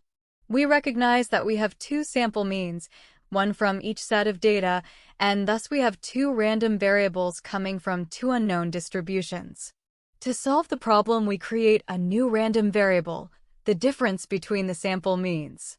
This new random variable also has a distribution and, again, the central limit theorem tells us that this new distribution is normally distributed, regardless of the underlying distributions of the original data. A graph may help to understand this concept. In most cases of economic or business data, we have little or no control over the process of how the data are gathered. In this sense, the data are not the result of a planned controlled experiment. In some cases, however, we can develop data that are part of a controlled experiment. This situation occurs frequently in quality control situations. Imagine that the production rates of two machines built to the same design, but at different manufacturing plants, are being tested for differences in some production metric, such as speed of output, or meeting some production specification, such as strength of the product. The test is the same in format to what we have been testing, but here we can have matched pairs for which we can test if differences exist. Each observation has its matched pair against which differences are calculated. First, the differences in the metric to be tested between the two lists of observations must be calculated, and this is typically labeled with the letter D. Then, the average of these matched differences, x, d equals sigma, x1 minus x2, n, is calculated as is its standard deviation SD. We expect that the standard deviation of the differences of the matched pairs will be smaller than unmatched pairs because presumably fewer differences should exist because of the correlation between the two groups. When using a hypothesis test for matched or paired samples, the following characteristics may be present. Simple random sampling is used. Sample sizes are often small. Two measurements samples are drawn from the same pair of individuals or objects. Differences are calculated from the matched or paired samples. The differences from the sample that is used for the hypothesis test. Either the matched pairs have differences that come from a population that is normal or the number of differences is sufficiently large so that distribution of the sample mean of differences is approximately normal, as has been the case using the central limit theorem.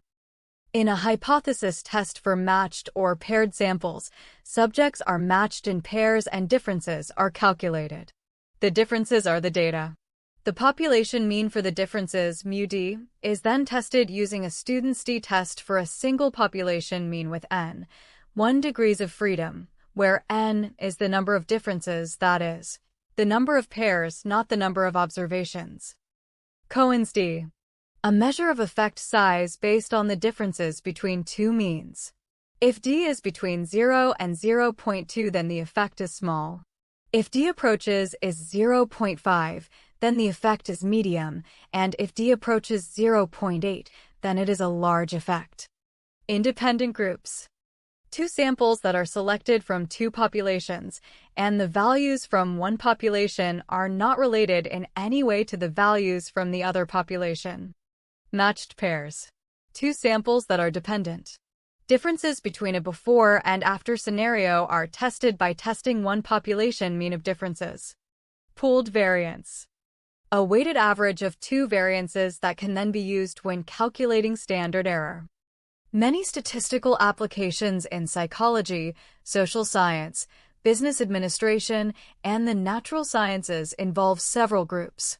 For example, an environmentalist is interested in knowing if the average amount of pollution varies in several bodies of water. A sociologist is interested in knowing if the amount of income a person earns varies according to their upbringing. A consumer looking for a new car might compare the average gas mileage of several models. For hypothesis tests comparing averages among more than two groups, statisticians have developed a method called analysis of variance, abbreviated ANOVA. In this chapter, you will study the simplest form of ANOVA called single factor or one-way ANOVA. You will also study the F distribution, used for one-way ANOVA, and the test for differences between two variances. This is just a very brief overview of one-way ANOVA. One-way ANOVA, as it is presented here, relies heavily on a calculator or computer. This chapter introduces a new probability density function, the F distribution. This distribution is used for many applications including ANOVA and for testing equality across multiple means. We begin with the F distribution and the test of hypothesis of differences in variances. It is often desirable to compare two variances rather than two averages. For instance, college administrators would like two college professors grading exams to have the same variation in their grading. In order for a lid to fit a container, the variation in the lid and the container should be approximately the same. A supermarket might be interested in the variability of checkout times for two checkers. In finance, the variance is a measure of risk, and thus an interesting question would be to test the hypothesis that two different investment portfolios have the same variance, the volatility. In order to perform a F test of two variances, it is important that the following are true. The populations from which the two samples are drawn are approximately normally distributed. The two populations are independent of each other. Unlike most other hypothesis tests in this book, the F-test for equality of two variances is very sensitive to deviations from normality.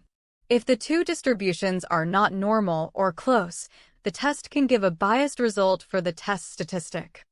To determine the critical points, we have to find alpha, df1, df2.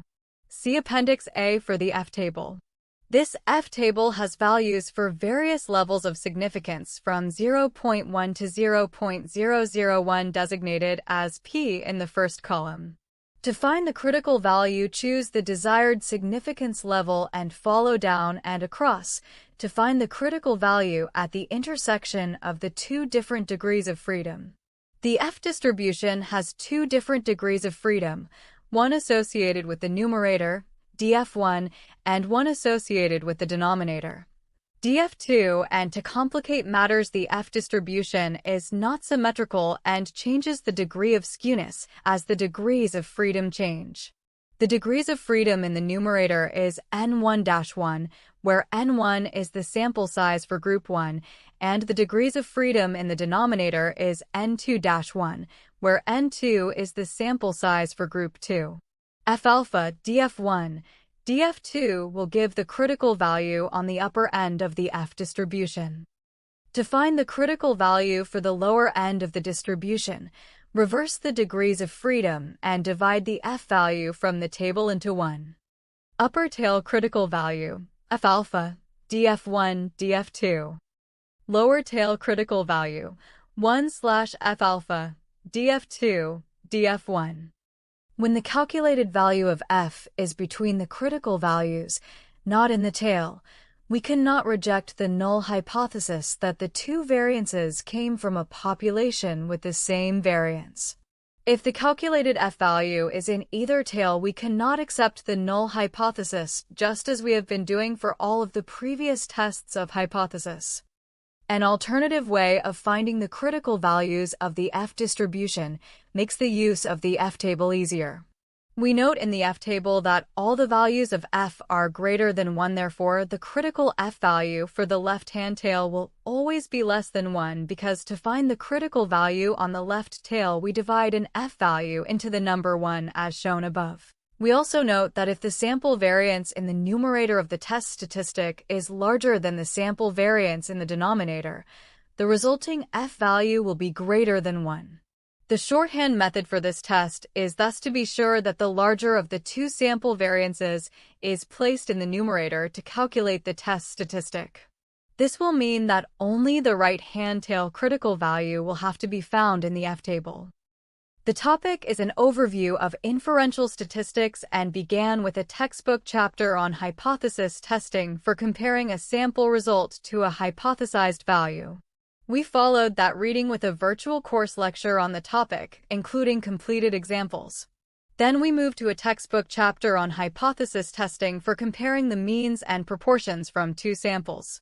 We followed that reading with a virtual course lecture on the topic, including completed examples and instructions for doing two-sample hypothesis testing in Excel using the data analysis tool pack. We completed our coverage of inferential statistics with a textbook chapter on analysis of variance ANOVA, which supports our efforts to compare two variances and, more importantly, perform hypothesis testing for the comparison of more than two means or proportions. We followed that reading with a virtual course lecture on the topic, including completed examples and instructions for doing two-sample hypothesis testing in Excel using the data analysis tool pack. This topic explores the role of charts, graphs, and visualizations in the presentation of data for decision-making support. The topic begins with another module from Google Could Data Analytics Certification Training explaining the corporate-level databases, visualization, and dashboard development for enterprise-grade decision support. Next, we view part 1 of a two-part series providing a mini-course in visualization types, visualization development, and selection. We then move to part 2 of the series exploring additional visualization types. The topic concludes with a presentation of the choices that create both good and bad visualizations and objectives to consider in producing successful visualizations for decision-making support. 65% of people are visual learners, making data visualization an effective way to communicate information. Data visualization helps to clarify and communicate complex information, turning vast amounts of data into understandable stories. When Excel spreadsheets aren't enough to connect the dots between your data and there's no possibility to involve data or digital analysts to get the report quickly, data visualization software and other tools is what you need to become data savvy.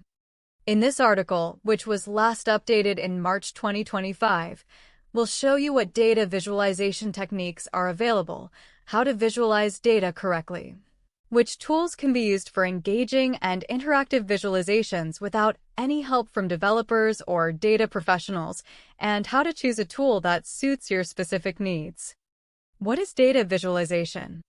The definition of data visualization is the visual representation of your data. With the help of charts, maps, and other graphical elements, these data visualizations provide a simple and comprehensible way to clearly see and easily discover insights and patterns in your data. Data visualization is the graphical representation of data using visual elements such as charts, graphs, and maps. It is a way to communicate complex information in a visual and intuitive manner, making it easier for people to understand and analyze the data.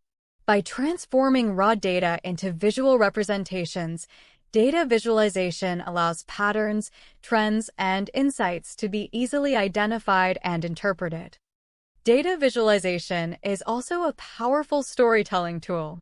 Visual data storytelling helps to uncover hidden patterns, relationships, and correlations that may not be apparent or not visible in raw data. Through visualizations, data can be presented in a way that is engaging, impactful, and memorable, enabling effective communication and data-driven decision-making. Why use data visualization? If you want your Facebook post to be read by as many people as possible, what will you do? You'll add an interesting visual. This trick works perfectly with reports too. Data visualization attracts more attention, is easier to understand, and assists in getting your message across to the audience quickly. With the help of descriptive graphics and dashboards, even difficult information can be clear and comprehensible. Data analytics supports business intelligence through automatic dashboards and performance monitoring, making it easier to track and analyze key performance indicators. Why is that? Here are some noteworthy numbers, based on research, that confirm the importance of visualization. People get 90% of information about their environment from the eyes. 50% of brain neurons take part in visual data processing. Pictures increase the wish to read a text up to 80%. People remember 10% of what they hear, 20% of what they read, and 80% of what they see. If a package insert doesn't contain any data illustrations, people will remember 70% of the information. With pictures added, they'll remember up to 95%. The advantages and benefits of good data visualization. Relevant visualization brings lots of advantages for your business. Fast decision-making. Summing up data is easy and fast with graphics, which let you quickly see that a column or touchpoint is higher than others without looking through several pages of statistics in Google Sheets or Excel, or even a database or a CRM or CMS system. More stakeholders are involved. Most people are better at perceiving and remembering information presented visually and delivered on time in a visual appealing format. Higher level of involvement. Beautiful and bright graphics with clear messages attract readers' attention. Better understanding. Perfect reports are transparent not only for technical specialists, analysts, and data scientists, but also for CMOs, CEOs, and other C-levels or managers, and help each and every worker make decisions in their area of responsibility. There are multiple data visualization methods that can be utilized to present data effectively, ranging from charts and graphs to more complex scientific visualization techniques. And the reporting ticket queue. Free analysts from endless ad hoc requests. Business users create reports on their own while you stay in control. Try self-service reporting. Principles of effective data visualization. The first thing to do before creating any data visualization chart is to check all information for accuracy and consistency. For example, if the scaling factor is 800%, whereas the average is 120 to 130%, you should check where this number is coming from. Maybe it's some kind of an outlier that you need to delete from the graph so it doesn't skew the overall picture. 800% downplays the difference between 120% and 130%. This kind of outlying data in a report can lead to incorrect decisions made. To increase the chances of success in marketing, the right message should be delivered to the right person at the right time. The same 3 rules are applied for data visualization. Choose the right chart to visualize the answer to a specific question based on your goal. Confirm that the message to deliver the result of your report suits your audience, the stakeholder. Use an appropriate design for the chart to deliver that message. Data visualization in business intelligence. Data visualization is a crucial component of any business intelligence system as it transforms complex data into actionable insights. By presenting data in a clear and concise manner, data visualization enables businesses to identify trends and patterns. Data visualization helps to uncover trends and patterns that may not be immediately apparent in raw data. This allows businesses to anticipate market changes, identify opportunities, and make proactive decisions. Make informed decisions. Data visualization tools provide a comprehensive view of business metrics, enabling decision-makers to base their strategies on data-driven insights. This leads to more accurate and effective decision-making. Improve communication and collaboration. Visual representations of data are easier to understand and share with stakeholders. This improves communication and collaboration among teams, ensuring that everyone is on the same page and working towards common goals. Enhance customer engagement and experience.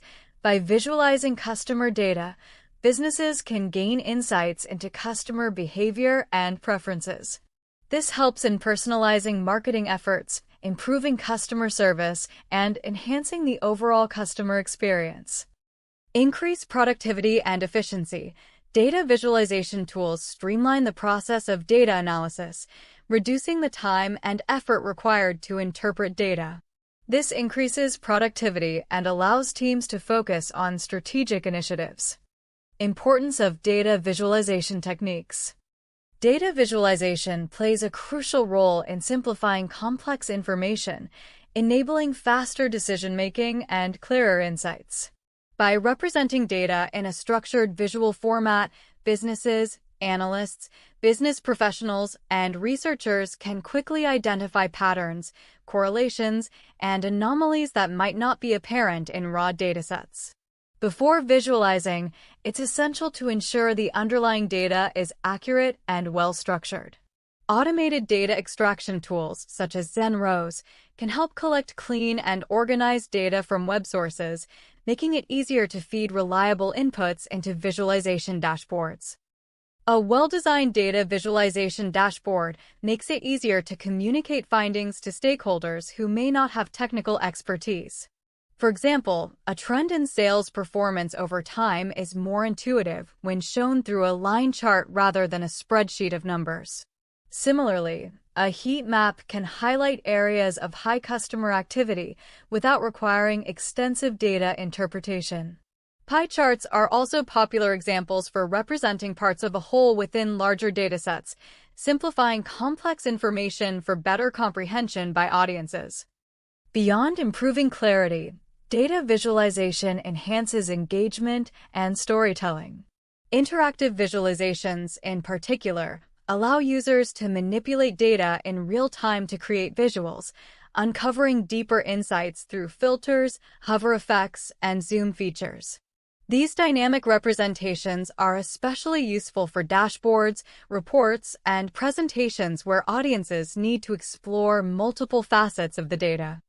Reports users need, control you keep. Share access securely with role-based permissions. Business users explore, you stay in control. Share reports securely. Data visualization examples and applications.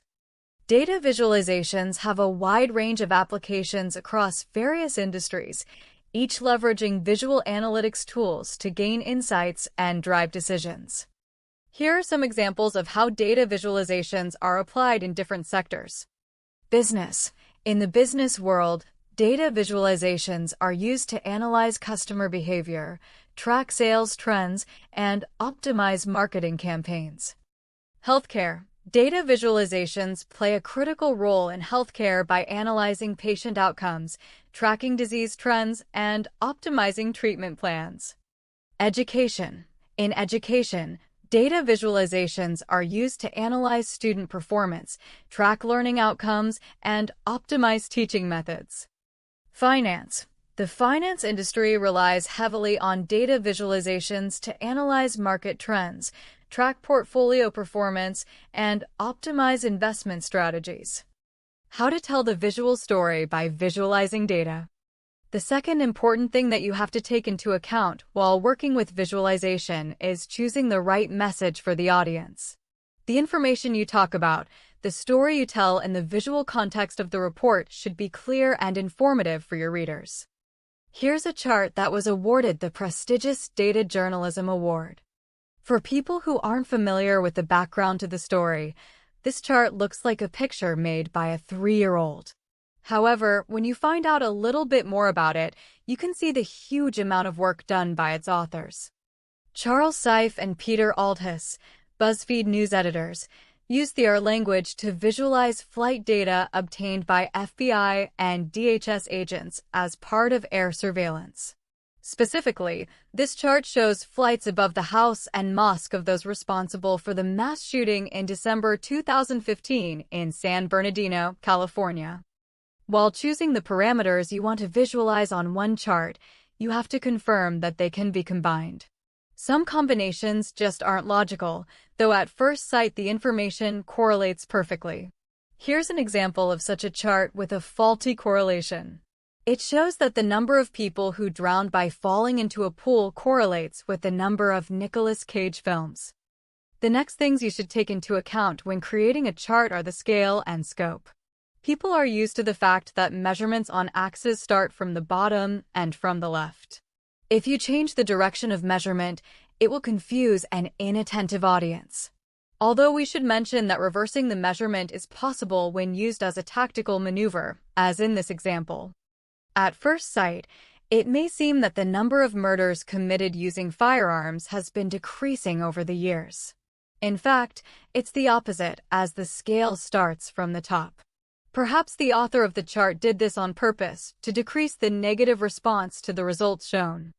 A suitable scale also makes your chart clearer. If a report shows data points that are too close and you can't see any movement, try to change the scale. Start the measurements not from 0 or divide the scale into smaller parts and the picture will clear up.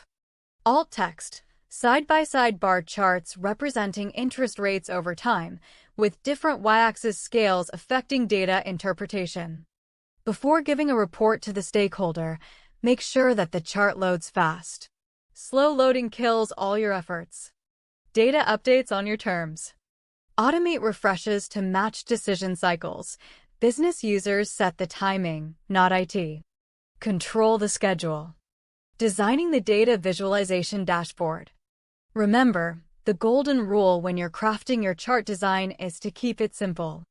When you're tasked with putting together a standard report, don't fret about making it look fancy. You don't need to dress it up. Avoid any extra elements that only clutter the chart.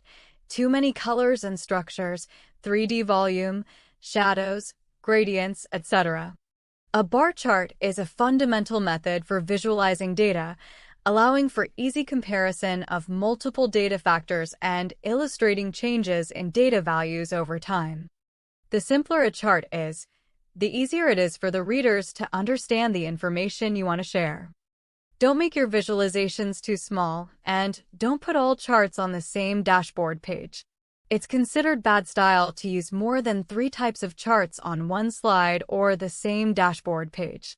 If you really need so many chart types, put them on different pages or make a clear separation so it's easy to understand them. Don't be afraid to experiment.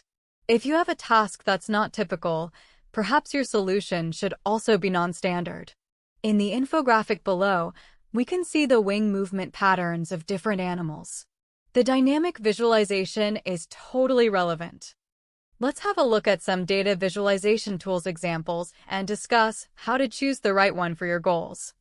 Reporting and data visualization tools comparison. Nowadays, there are lots of data visualization tools and reporting tools on the market. Some of them are paid, others are for free. Some of them work fully on the web, others can be installed on a desktop but work online, and others are offline only. Best reporting tools. We've crafted a list of 10 most popular reporting and data visualization software. Google Spreadsheets. Get BigQuery reports in seconds. Seamlessly generate and update reports in Google Sheets. No complex setup needed. Start reporting now. Looker Studio, x Google Data Studio. Tableau. Power BI. Excel. ClickView. RStudio. Visual.ly. Tangle. iCharts. There are various data visualization methods available, and these tools offer different ways to present data effectively, including traditional methods like pie charts. First 6 tools and services are created by companies specializing in visualization. Numbers 7 through 10 are quite interesting tools, mostly free and online. They offer non-standard types of big data visualization tools and may offer new ways of approaching your business information. How to select a reporting tool for data visualization. What to look for when choosing a reporting tool. Start from the goals and tasks you want to accomplish. For example, a major trend on the market nowadays is dynamic reports. If a tool cannot work with dynamic reports, that's a strike against it. Consider the amount of money you're ready to pay. If your team is big enough and every employee has to work with the data visualization tool, then the cost per user may be a stop sign. Decide who will use the tool and how. Is there a possibility for group editing? How simple is it to start working with the tool? Is the interface user-friendly? Is there a possibility to create a report without any knowledge of programming? For example, RStudio is a great service, especially for searching for trends and building attribution and correlation models. But if you are not familiar with coding, you won't be able to connect any specific libraries, and it would be difficult for you to start working with RStudio. Dynamic reports refer to the possibility to import data from different sources in real time.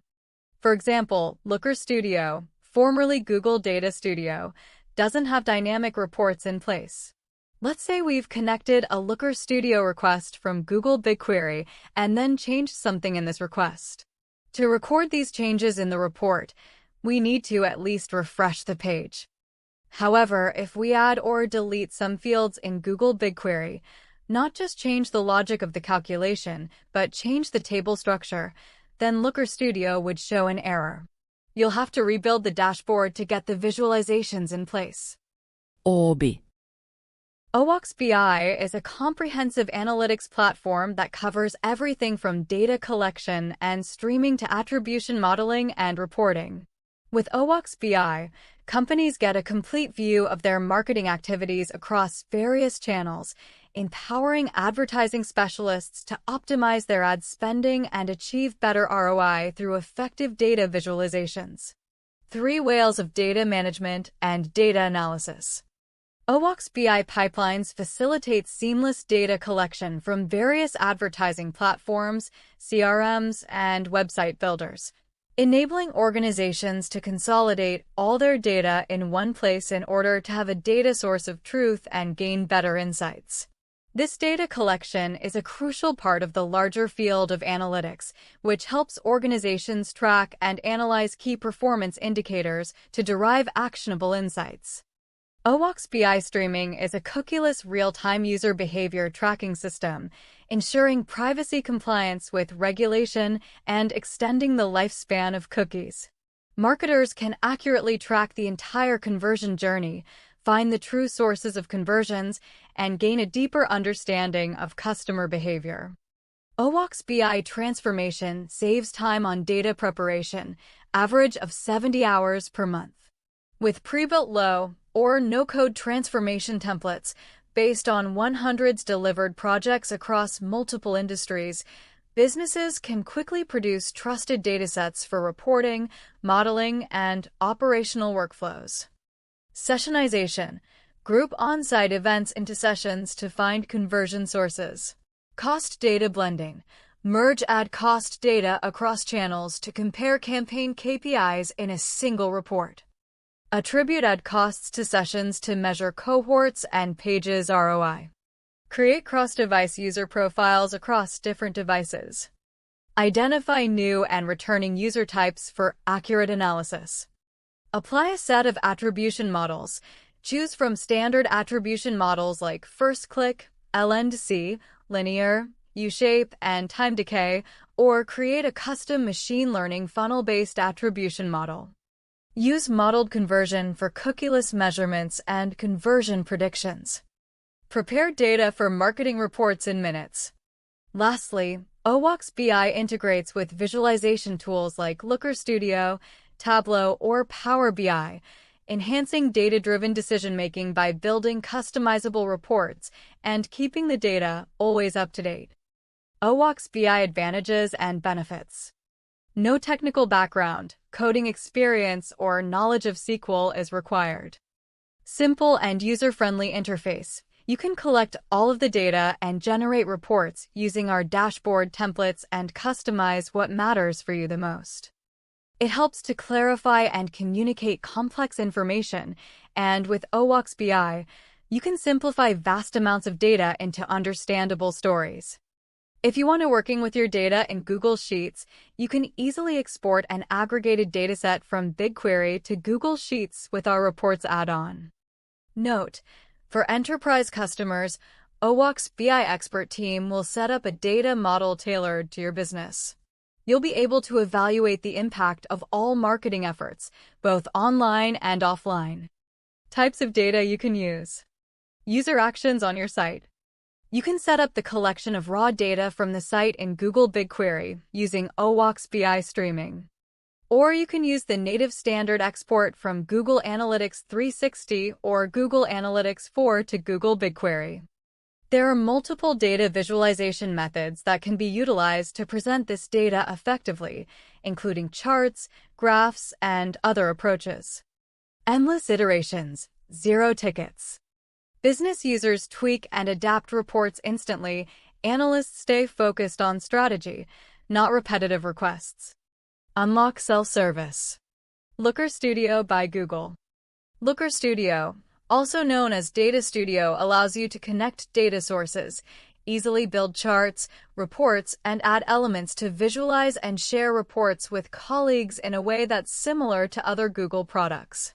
It excels in creating data visualizations that simplify data for better understanding and interpretation. Looker Studio supports a wide range of visualization methods, making it versatile for various data presentation needs. Advantages. Free, with paid version announced in 2023. More than 860 connectors to the data sources that are easy to integrate.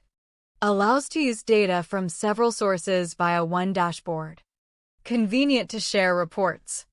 By the way, if you want to see any Facebook or Yahoo Gemini statistics and reports built in Looker Studio, you can import ad cost data into Google BigQuery with OWASP BI. While you may lose some of the important data with other data connectors, with our Facebook ads to Google BigQuery pipeline, you receive complete data ready for analysis and reporting from your Facebook account. Automate your entire business reporting. Manage and analyze all your business data in one place. Access fresh and trusted data exactly when you need it. Start free. Google Sheets. This is one of the two most popular data reporting tools, together with Microsoft Excel, that's used by any marketing specialist at least once. The Google Sheets interface is quite simple and easy to use, especially for those who just starting analytics out. Advantages. Free. Flexible, supports dynamic parameters, VLOOKUPs, pivot tables, formulas, app scripts, etc. Easy to integrate with data sources, but not so easy to automate updates. Convenient to share reports via links. The charts and reports types in Google Sheets are the same as that is in Looker Studio, making it a powerful tool for creating data visualizations. Conditional formatting. Conditional formatting in Google Sheets allows users to apply formatting rules to cells based on specific conditions. These conditions can be based on the cell's value, text, or even a formula. By using conditional formatting, users can visually highlight important data, identify trends, and make their spreadsheets more visually appealing and easier to understand. Data visualizations help to clarify and communicate complex information, making it easier to reveal trends and convey messages effectively. Pivot tables. Pivots allow users to summarize and analyze significant amounts of data. They are used to transform raw flat table data or datasets into insights by organizing numerical data and summarizing it in an easy and structured, relatively small table. In the context of data analytics, pivot tables play a crucial role in helping users analyze and visualize data effectively. With pivot tables, you can quickly explore data from different perspectives, change columns and rows, sort values, identify patterns, and uncover trends or anomalies. They are particularly useful for data aggregation tasks. Pivot tables allow you to group and aggregate data based on different criteria, such as product, sales date, or any other relevant attribute. Additionally, pivot tables can be a powerful tool for creating interactive data visualizations that simplify complex data and enhance understanding. VLOOKUP formula.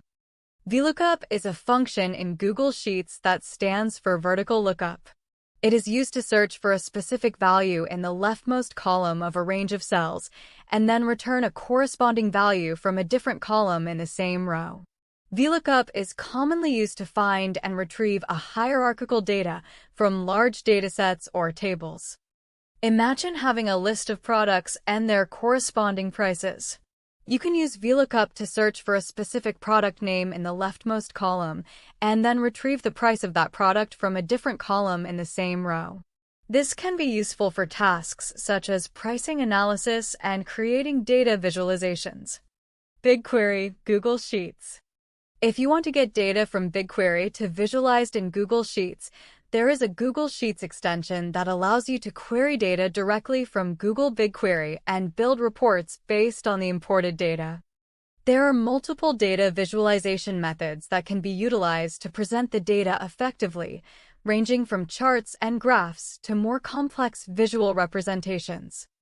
Basically, you can request any data stored in your Google BigQuery project directly from the Sheets interface, making it easier to create insightful data visualizations. Define once, reuse everywhere. Build reusable data marts with your rules and calculations. Instant reporting, no more metric hunting. Build a data mart. Cohort analysis.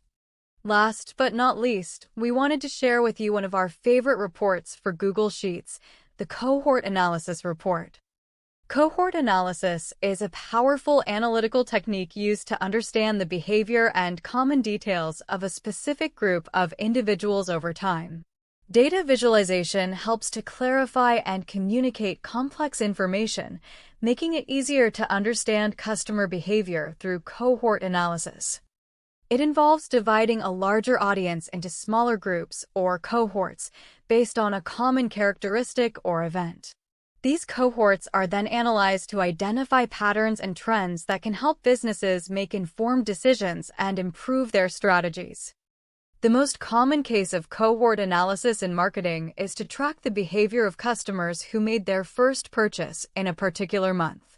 By analyzing data from this cohort, businesses can determine the retention rate, average purchase value, and lifetime value of these customers. This information can be valuable in identifying the most effective marketing channels, optimizing customer acquisition strategies, and improving customer loyalty. Additionally, you can read our detailed guide to cohort analysis in Google Analytics 4 and Google Sheets, where we provide very detailed instructions. We've also hosted a webinar on cohort analysis. Learning resources. There are many resources available to learn data visualization, including online courses, tutorials, and books. Online courses are a great way to start. Platforms like Coursera, Udemy, and edX offer comprehensive courses on data visualization, covering everything from basic principles to advanced techniques. Tutorials and webinars are also valuable resources. Websites like DataCamp and YouTube host numerous tutorials that provide step-by-step instructions on using various data visualization tools and methods. Additionally, joining online communities and forums can enhance your learning experience. Platforms like Reddit, Stack Overflow, and LinkedIn groups offer opportunities to connect with other data visualization enthusiasts. By leveraging these resources, you can continuously improve your data visualization skills and stay ahead in the ever-evolving field of data analytics. Lightbulb want to translate complex datasets into strategic insights your stakeholders can act on? In this guide, we break down how data visualization serves as a bridge between analysis and execution. Key takeaways. Data visualizations can help you make your reports visually appealing and comprehensive, allowing you to highlight valuable insights in your data easily. If you want to keep up with the pace of modern business, adding visual storytelling and data exploration to your reports will allow you to accelerate the process of decision-making. This topic explored the role of charts, graphs, and visualizations in the presentation of data for decision-making support. The topic began with another module from Google Data Analytics Certification Training explaining the corporate-level databases, visualization, and dashboard development for enterprise-grade decision support. Next, we viewed part 1 of a two-part series providing a mini-course in visualization types, visualization development, and selection. We then moved to part 2 of the series exploring additional visualization types.